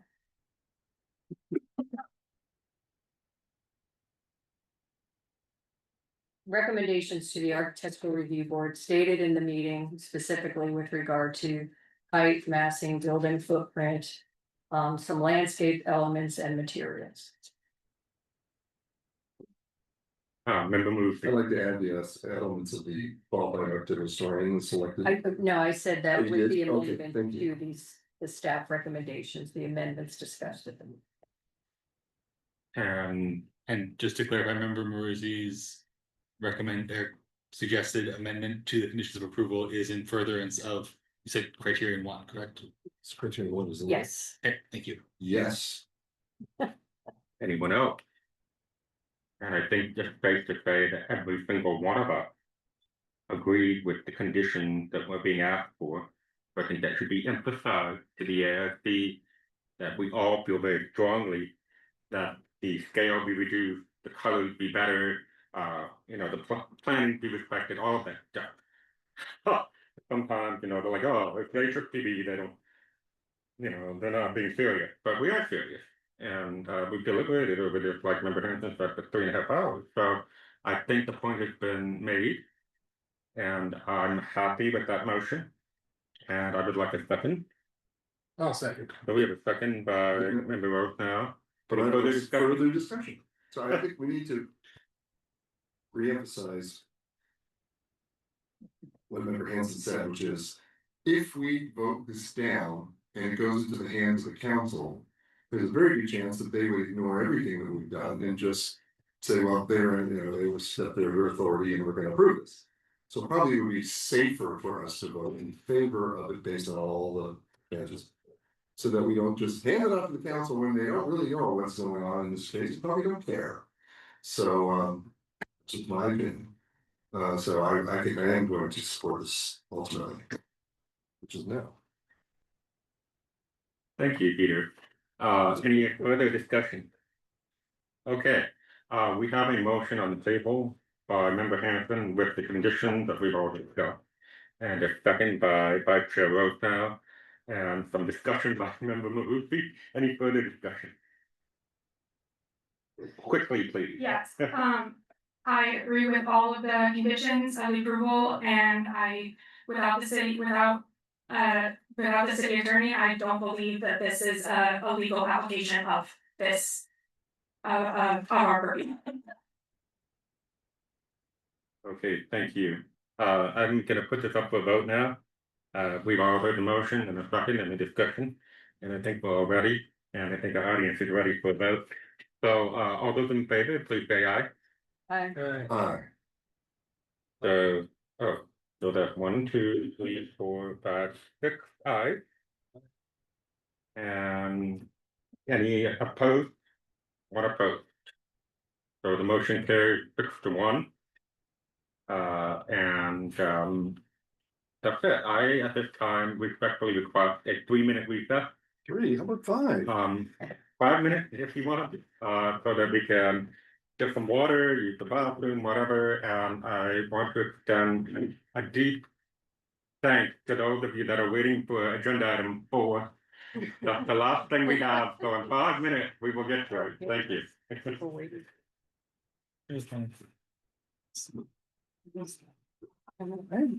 Thank you, we appreciate your consideration. Decisions for you, whether or not.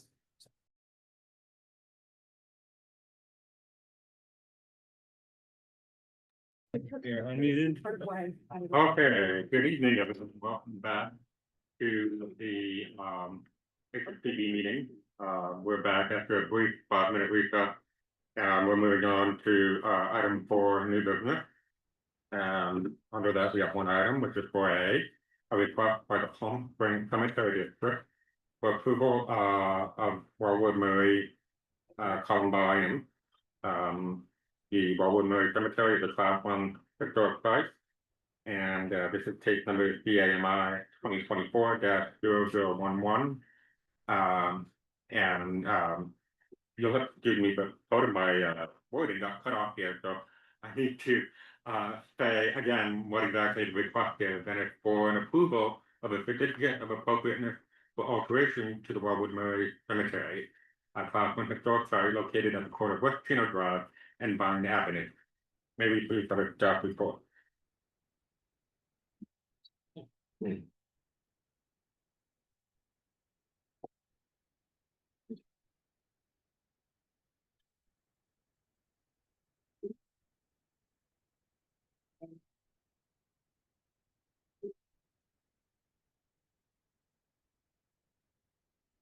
Okay, the last item before the board this evening is a request for a certificate of appropriateness minor for the second HSCB number 2. It's a Class 1 site, the Wildwood Murray Cemetery. The site shows the context of the site. It is a trapezoidal or a triangular shaped lot that is located in it's actually located in a single family residential zone district. General plan designation is estate residential. This site was actually nominated and listed on the historic sites local historic inventory in 1984, and it was described as a cemetery and the first of its kind in this area to very early non-Native American settlers, which included notable individuals actually, Alva Hicks, Cornelia White, Nellie Kaufman, Wildwood Murray, of course, and Albert Frey, to name a few. As a public site, I believe everyone on the board visited the site when they had availability. It's a lovely site actually. Here's a view from actually looking at the that's the north gate. Yeah.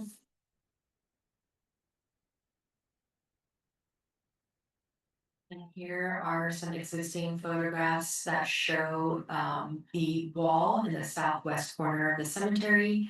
And again, this is another close-up view of the north gate into the cemetery. There are 2 entrances into the cemetery, and the cemetery is actually bordered with a man-made stone wall. It actually varies in height just due to the grade difference around the site itself.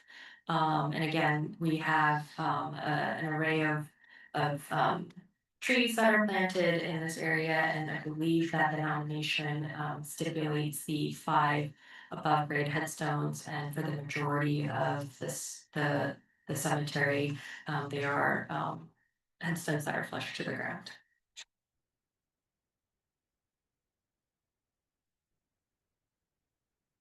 So the Palm Springs Cemetery District has brought forward this application to request for 3 columbariums to be constructed on the site. As you can see in this area view, it's actually almost at capacity.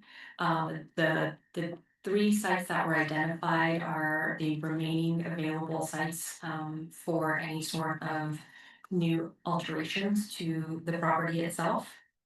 The columbariums are shown in the drawings here. The locations are indicated in red, and the drawings and plans show 2 columbariums that are 12 feet in length, and then there is one that is 6 feet in length.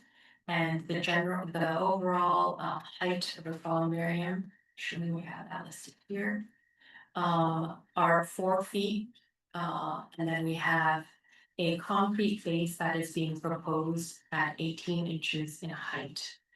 There is also a concrete bench that is being proposed for one of the proposed columns.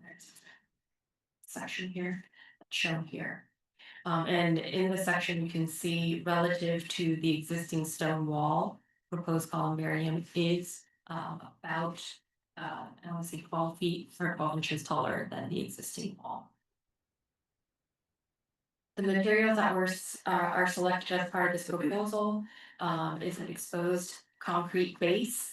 And the material of the columbarium itself is selected to be a polished black granite. As you can see in the section drawing here, the capping and the design of the columbarium is angular and sized off, and it's polished in terms of materials.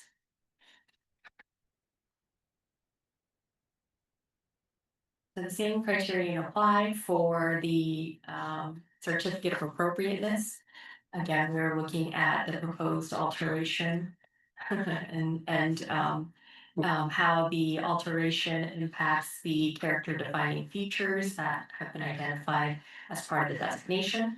We're also looking at if the proposal aids or assists in preservation or enhancing the historic resource or site.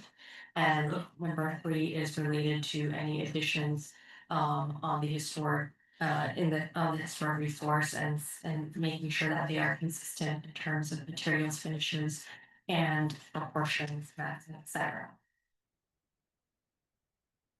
So when we go through the designation criteria, sorry, not designation, the alteration criteria, staff has conditions related to the design that has been proposed.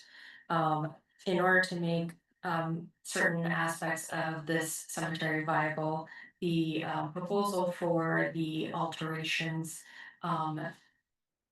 are befitting with some conditions related to the design and the material selection. Right now, the columbariums are, the design of the columbarium, at least back to the section drawing, does stand proud of the historic wall on the north side, and the wall has been identified as a historically defining feature. The gates, the columbarium as it sits 12 to 15 inches above grade does provide a visual presence that overshadows the historic wall. And so staff's recommendation is to have that columbarium be lowered in a way where the base can be lowered. Right now, the base is proposed at 18 inches. And so we do find that it would be reasonable to lower that base in order to have that height be more compatible with the wall. In terms of the material selection that was made, the black polished granite is a foreign material to the overall material palette of the cemetery. Staff would recommend that that material choice be revised to something that is more compatible with the stone material that is at the site.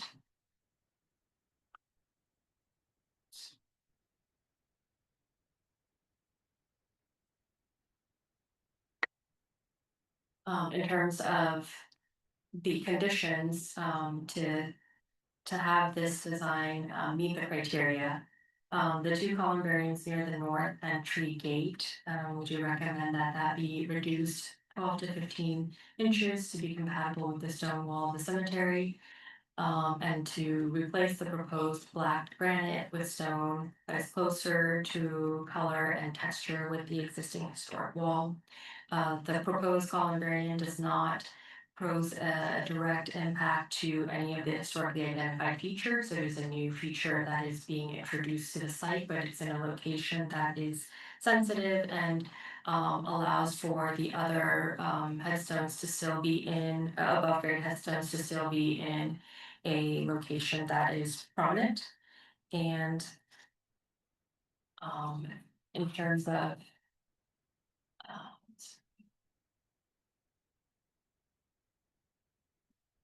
in terms of the physical attributes of the site itself, the location of where the columbariums are does not disrupt the peaceful, open, green space nature of the cemetery itself.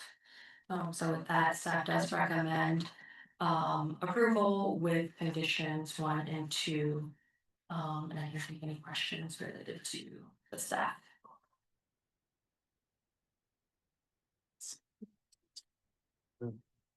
Thank you, staff, for that wonderful report. Does anyone have questions or based on that report? Mr. Miller, please. Is this a city-owned property? It is not. Is it a nonprofit or some stuff? It's, I think- we'll have an opportunity, but it's not a city owned. Okay. Okay. Great, member Hanson? I just was gonna clarify that condition 2 is subject to review by the historic, or review and approval by the historic preservation officer. You know, some questions for Sarah based on the report right now? We can have deliberation a little bit later. Okay, great. At this point, I'd like to invite the applicant up to the table. We have Kathleen Jurafsky and Jeffrey Jurafsky. And if you could just come up and state your title, please. And you have 3 minutes to speak. Thank you for being here and for your patience. Oh, hi, good afternoon, everyone. My name is Kathleen Jurafsky, and I am the district manager for the Palm Springs Cemetery District. I've been in the deserts for 79 years, excuse me, since 1979. I've been with the district for 28 years. I've been manager since 2000. So I've seen a lot of changes and made a lot of changes, positive changes in the cemetery. The cemetery is an independent special district, meaning that it is governed by a board of trustees who makes all decisions funnel down to the district manager who implements them. Our oversight is Riverside County. Our monies are funneled through Riverside County. We submit our audits and financial reports to the state auditor's department, so that's our oversight.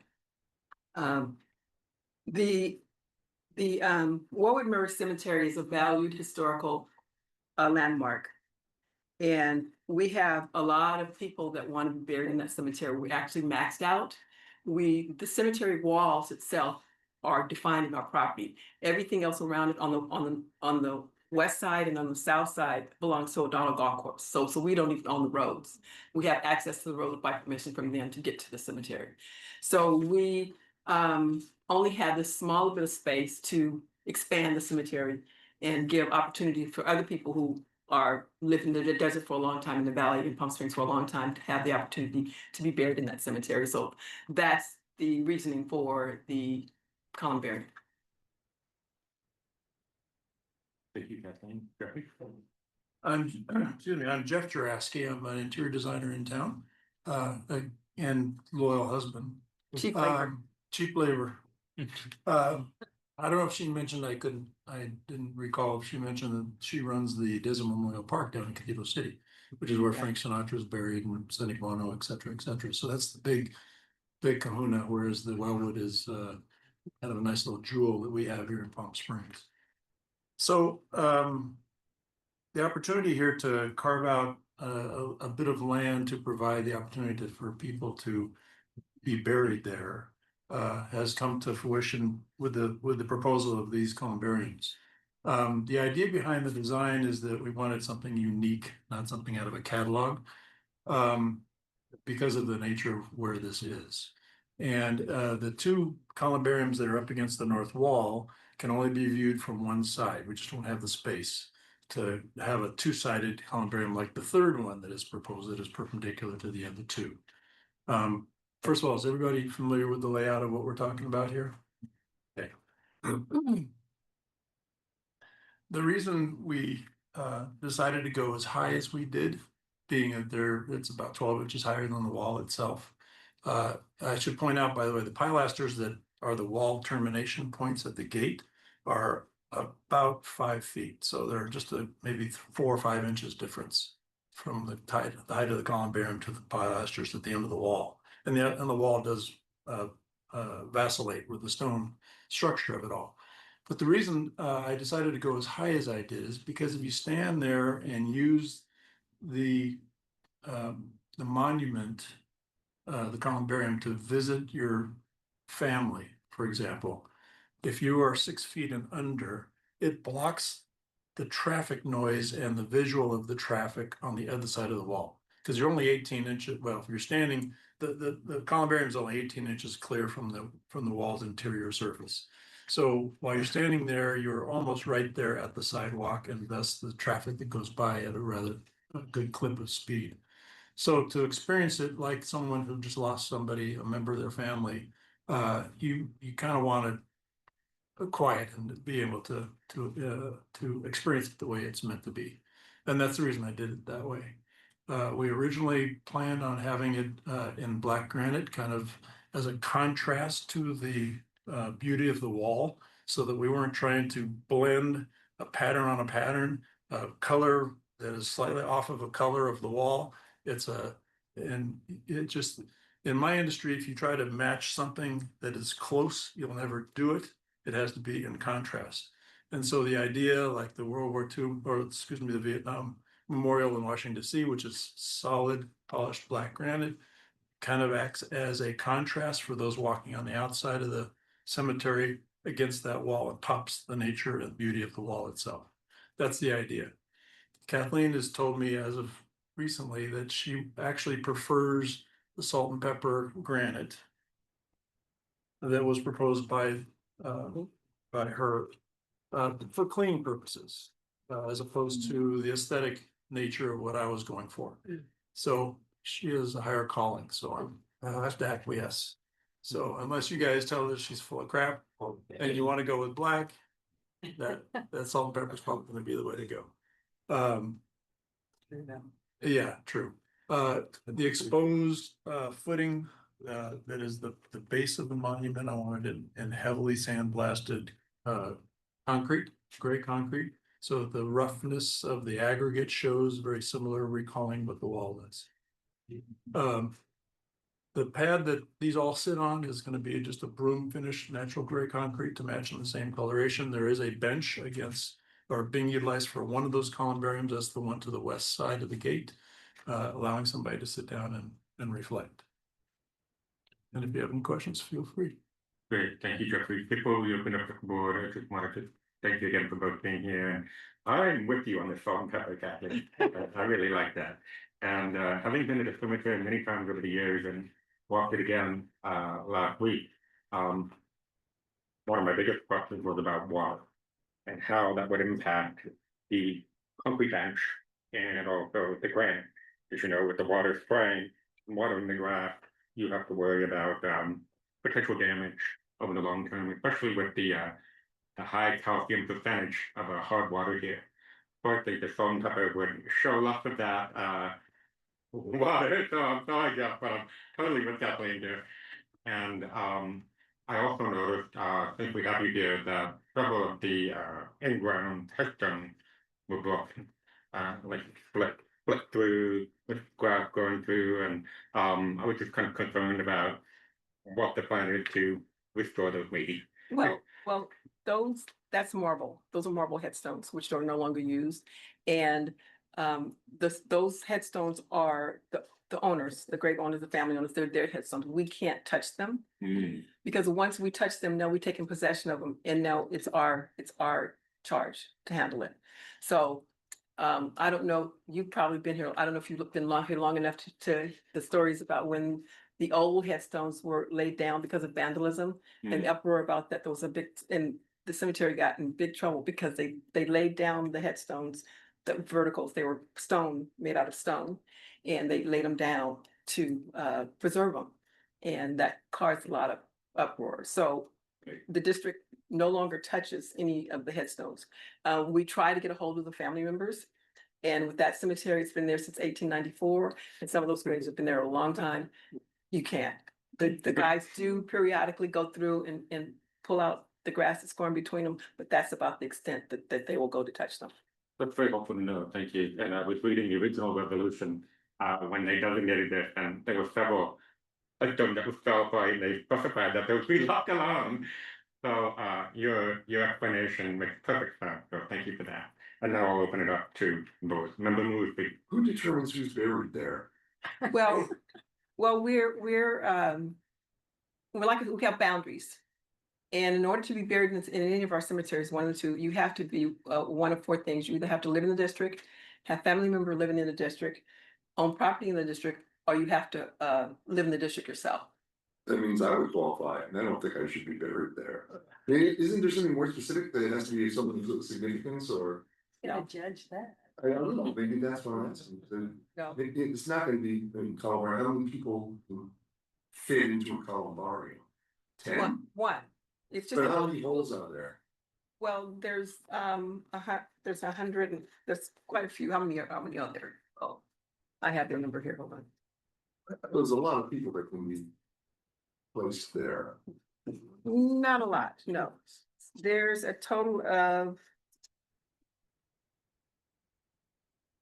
172, 176 total. Sounds like a lot to me, but, Oh. so, but you're saying that anyone could apply, that means those four criteria, it's the good news to me, but you know, that's. If you meet the criteria, yes, you can purchase. If there were sites, in-ground sites, they're available now. If you met one of those criteria, you could be buried. You can purchase a site and be buried in that cemetery. And the reason I'm asking is because I thought the reason Albert Frey was there was because of significance to the community, but clearly that is, so he had purchased that. Right. Before his death. Correct. Oh, okay. Yeah. It's called a pre-need. Pre-need. Pre-need, yeah. I was there at his burial, but Yeah, I don't know if you were too, because you were around back it was beautiful. then. Member Hampton. Sorry. Yeah, so you're suggesting then your condition 2 was to replace with a different material. You're suggesting the salt peppery. Well, yeah, it was originally the black Right, granite. black, okay. And then are you amenable to the lowering of the height or? Well, I would prefer not, for her purposes, the income that it generates. Yeah. But number two, well, I don't have a justification for it. If we don't have the black granite, that argument goes out the window. So, The visual one? right, Okay. exactly. It was strictly, by contrast, you embellish the good as opposed to the bad. How many people, spaces, plots, I don't know what the, is it reducing, will it reduce? Well, it would a whole row, so that would reduce like what? Yeah, yeah, About 25%. yeah, Uh, quite a bit. And that's gonna be, sorry. And we currently have a wait list of about 235 people. Member Marshall. And that couldn't be offset by the base being reduced slightly, or is that for the structural? No, structurally, it's not a big deal at all. I think it's just a proportional discussion as far as design goes.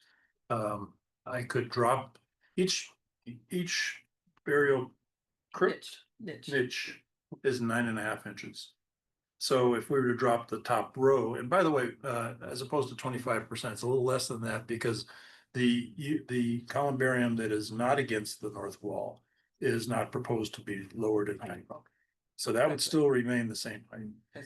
But the other two, which are just one side, that's 6, that's 12. So we're talking 25 or so dropping there. So I could see reducing it somewhat, yes, but not radically. I would think. I'd like to see it. It's just it's a functional discussion. When someone goes to that wall and wants to, not enjoy, but certainly give homage to who's buried there, getting down on their hands and knees to see the face of where that is not appropriate for in my book. Thank you, Director. Member Hay. Is this the absolute limit of development of the That's it. columbarium? That's it. That's This it. is all We it's have ever no- gonna be. There's we're- no more space. There's no more now. Yeah. Till there's mezzanine. Anyone else over here? I have some questions regarding the plot plan that was provided to us. is my assumption that this is not to scale, correct? This drawing here, that is this. Yeah. Yeah, basically, that's what I'm looking Yeah, at. that drawing appears to scale. It's a scale. I didn't take a tape measure with me. I did sort of pace it out. And then I looked at this and I realized that these columbariums are very close to the original wall. But it looks to me as though the concrete pad actually abuts the wall. Is that correct? It's already there. The concrete is already, it's with the concrete on this is the concrete pad right Oh, here. yeah, yes, Yeah. that concrete pad is there, but Yeah. I'm looking at a drawing here that it looks like there is a concrete pad around it. Is Yeah, that Yeah. the new pads will go Yeah. to the wall, yeah. right? Yeah. Well, I have two issues with that in terms of proximity to the historic wall. Number one, that small space between the vertical wall and the vertical columbarium is, it just seems to beg for people to go behind. That means the wall is impacted as well as the columbarium, and there are other issues as well. But in terms of the construction, which is so close to the wall, and we don't know, I'm assuming, what the footing of the wall is or how that's impacted and what might have to be done in order to put the concrete pad in. But even with water issues, the concrete pad just should never be that close to or touch the wall. And I don't know how. I don't know, are you reinterring people to create the space for the pad? Reinterring? Well, the stones coming really right up to. No, this. no, you mean, are we digging people up? Yeah. No, So- no, that's Well- disinterment. Well, that's. No, we're not disinterring anyone. No, what happened was years ago, when I first became manager and looked at the cemetery at Wellwood to see how we could grow the cemetery, Uh-huh. I went out and I looked around and all the graves go up to the walls, pretty much. And this is the only section where we had some graves. We had some cremation graves there. And I took those cremation graves out of inventory, just so in the future, if we did develop and put some columbarium in there, would have space for them to go. I just kind of question whether there's enough actual space there to do what is on the drawing. And I'm assuming that you've plotted it out and there is, but so my main point is simply that I think the historic wall is danger with this particular proposal, especially on these two sites. And why the one that is perpendicular to the wall, why that pad has to abut the wall also doesn't seem to make a whole lot of Which- sense to me either. This. On the diagonal. Here. Yeah. Okay. Well, we have a mason that comes out, walk mason that comes out and repairs the wall Mhm. periodically when there's damage. We had a car that came through it and he came out and repaired. I had him come out and survey the space and look at what we were proposing to do, because he's gonna be the one that's gonna be doing the pads. And he didn't find any issue whatsoever with running the concrete to the rock wall. And he said, if anything, it was even stabilize the wall more because it wouldn't have the dirt underneath it that causes shifting. So that was his take on it. Well, that's a good answer. I'm not sure I agree completely with it, but it's a good answer. Well, Thank you, member Hay. Anyone else? Member Maruthi? Oh, sorry. Member Machine Hitchcock, quickly? I was just curious that you mentioned that some of the other graves were marble, made of marble, and I was wondering why that's sort of the like really shiny material for both the speckled granite and the black granite.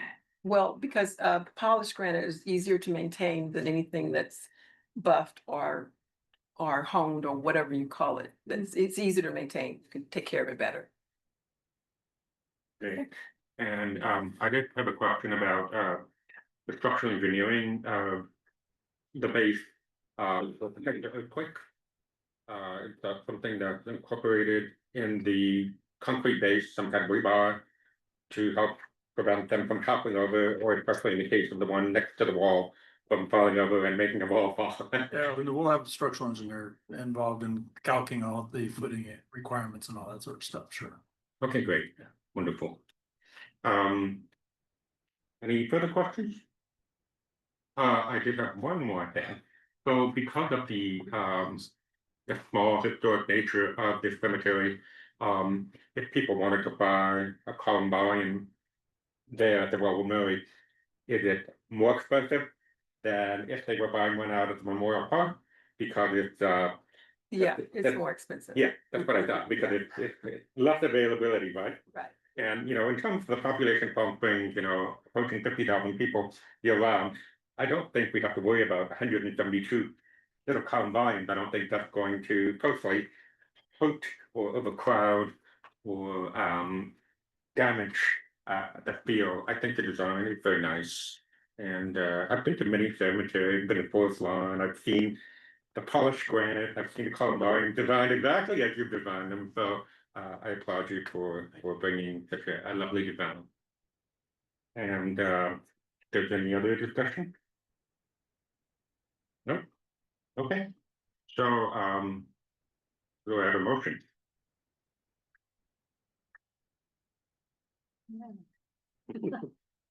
I approve that the HSPB approve the project as proposed with conditions. The condition. With conditions stated in the staff report. Okay, does everyone agree with those conditions that were recommended by staff? Just in terms of discussion, I'm not sure. Given what we've talked about reducing the height, I'm not sure that makes much sense. I agree with you, actually. I mean, it's such a small reduction in height.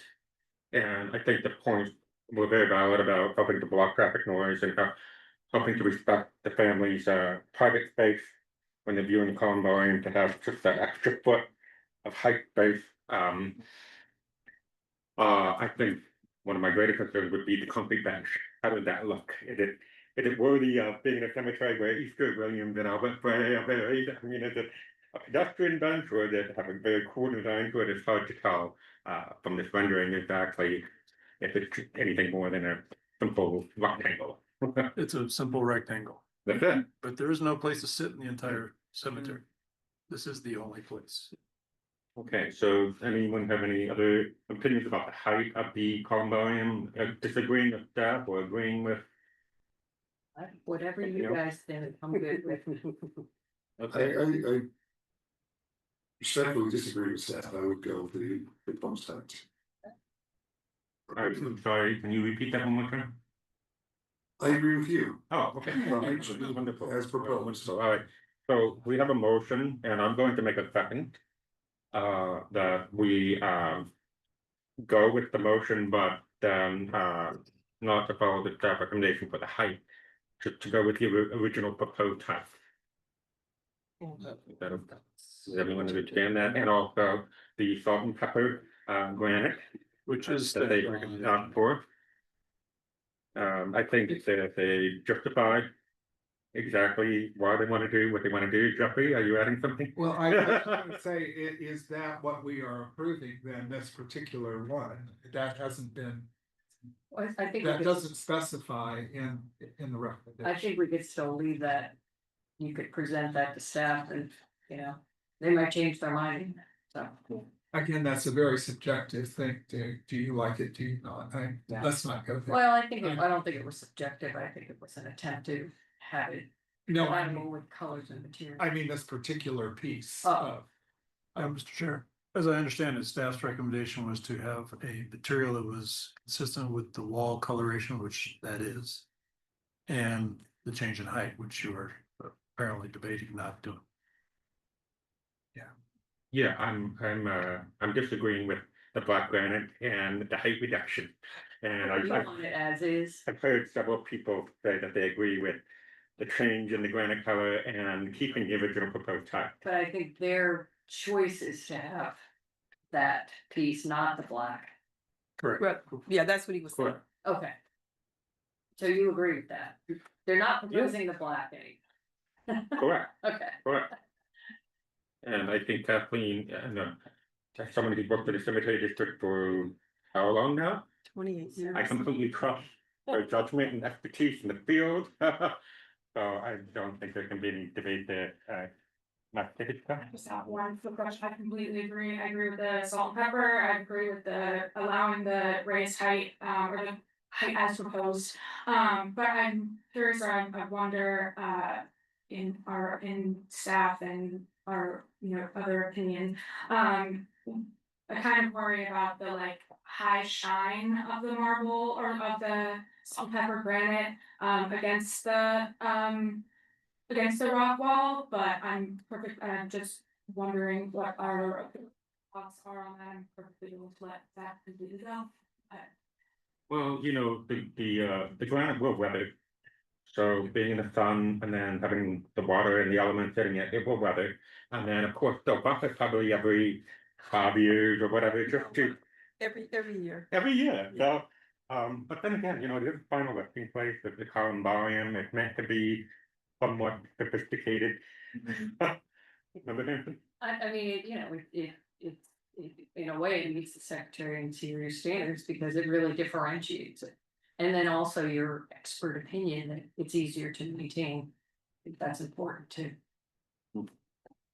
That's what I was looking for. Thank you. Sure. Okay, so we have a motion and a second and a discussion. Any further discussion? Any further question? No, okay. So I'll call for a vote. All those in favor of the proposed motion and the second, please say aye.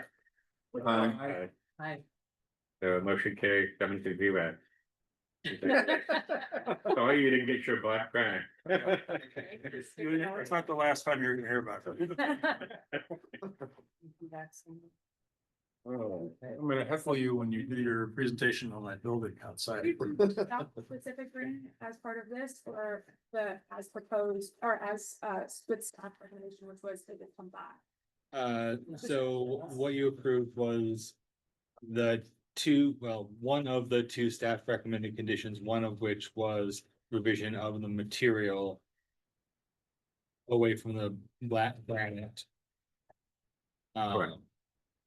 I think the staff.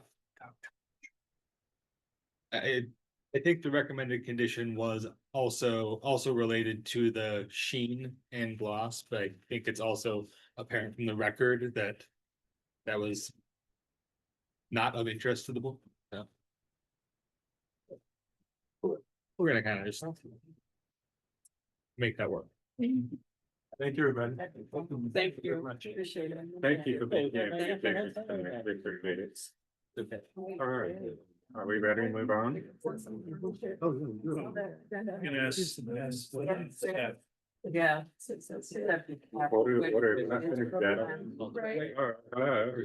We're not Okay, so now we're going to move on to reports, requests and comments. And at this time we will take, thank you. At this time we will take any brief general comment or issues of concern from members of the HFPD. Does anyone have any comments? Member Head. I just want to thank staff for providing the opportunity to view the Plaza Theater, sorry. That was very interesting, and considering that the city does own the Plaza Theater and gets 21 days of free use a year, I hope that in the future, the Historic Site Preservation Board can make use of at least one of those days for some legitimate purpose. It would be really, it's really a very nice space. That's symposium. Member Mood. There's something that was raised yesterday by a colleague regarding the Palm Springs liquor store out in Franklin 69, which was damaged in the explosion. something for us to think about for the future would be, thinking of having it designated as class 1 historic site. Yeah, this is not the right time, we're in the midst of trying to restore and recover from their, catastrophe. But I think we should take that seriously, and there are people, and Brad Dunning is one of them, who put together the Albert Frey exhibition that feels it's a very important building, and we should perhaps think about approaching well, I don't know if we would do that, but somebody would, the property owner, see what they think. Oh, and also this Kitty College with 2 Ks. Is a building that needs to be, it's been, I don't know if it's been sold, but it's no longer occupied. And apparently it might have some significance, architectural significance. I don't know, please, I'm putting that on your radar. To consider that as part of whatever is proposed for it. Great, thank you, Member Musi. Member Hanson, please. Well, I just wanted to say to Chair Nelson and Vice Chair Rosenau, we're gonna miss you. Yes. You both served 2 full terms, and I've been on with you for 4 of those years, and it's great working with both of you. Learned a lot from both of you, and yeah, you're gonna definitely be missed. So thank you. Thank you, we appreciate But it. it's a small town, so we're gonna see you around. And the preservation community is even small, so. Not goodbye. And I don't know if you want to reply to that. Yeah, for 6 years, we've seen a lot of good change. I think, Jade and I came on at the same time, so we've been through a lot, morning meetings, evening meetings. COVID conference call meetings for a couple of years. So I'd like to thank all of you, thank Jade as chair, thank our prior chairs, thank our prior board members, staff, prior staff. It's been a pleasure. Thank you. And anyone else? Okay, I can't end my last meeting without saying something. So, I'm very grateful to have been a public servant to this city, which I love, and I was born here, and there's no greater area of passion for me than historic preservation. So I've really enjoyed it, amidst all the ups and downs and the various boards I've been on. And I'll never forget the first time I was appointed, way back, I don't know, 15 years ago. And Ken Lyon was our liaison.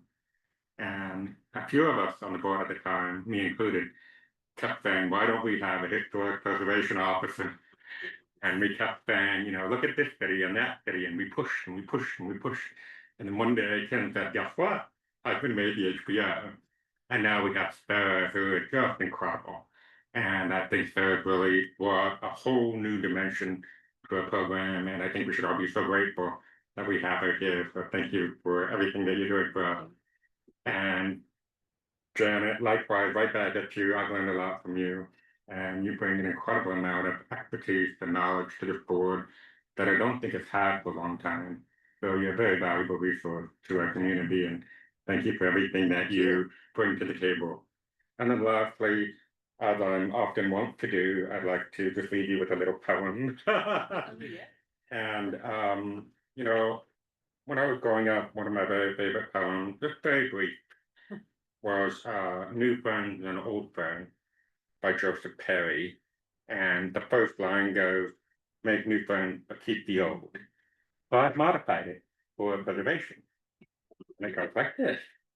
Make new buildings, but keep the old. Those are silver and these are gold. New construction like new wine, aged were mellow and refined. Buildings that had stood the test, time and change are surely best. Painting may peel and would go gray. Good construction must not decay. For mid-mod building, tried and true, once more our youth we do renew. Older building at last may die. My building must their place supply. Put preservation to the test. New is good, but old is best. Make new building, but keep the old. Those are silver, and these are gold. Thank you all. Talents. So now we move on to staff comments. All of that. I know. You don't have a phone? I don't have a poem. Now I know I should be preparing a poem. Chair Nelson, thank you so much for all of the things that you do and all of the information that you have bestowed upon me, and I thoroughly enjoy hearing all about Palm Springs over the ages. It's very very enlightening. So I thank you for the time and effort that you've given me in educating me about Palm Springs. I still have a lot more to go, and thank goodness you're not going anywhere, so I definitely know how to find you. And Eric, I mean, Vice Chair, right now, thank you so much for your service as well. It's such an incredible board. I think we have the most dynamic board, if I may say so myself. I think that there's so much joy that I see in when we review projects, the amount of care that everyone has on the board for this community is very, very apparent. And so I think that's why the long meetings are even worth that, because you're really discussing important things for the community. And so I really appreciate everyone here, but particularly Chair and Vice Chair, we will miss you. But you still have one more meeting with us. We do have the joint meeting coming up on the 17th, so we will need your services for one more meeting. And for everyone else, it's at the Palm Springs Convention Center. I think everyone already has RSVP'd. So 5 o'clock at the Convention Center, we'll have a joint meeting with the City Council and all the other boards and commissions. And we will see our chair shine one more time, so it will be good. And after our meeting, if you can just stick around for just a minute, that'd be great. Could you let us know where we're just gonna park? For the, Yeah, I'll send you an email. I'm not exactly sure if they have a designated parking area, but I'll send the email. Is rubber chicken on the menu? You know what's on the menu. vegetarian dish. Ooh, I go for that. The food was excellent last time. Anything else from staff, you or Tony? Oh, thanks for a great meeting. Okay, just one last comment, thank you to each of you. Thank you, Tony. Thank you, Ken, wherever you are. Thank you, Christopher, and thank you to all the support staff, all those that send us a packet and help with the audio and have listened to me, gripe about the captioning and all that stuff. It hasn't gone unnoticed, so thank you.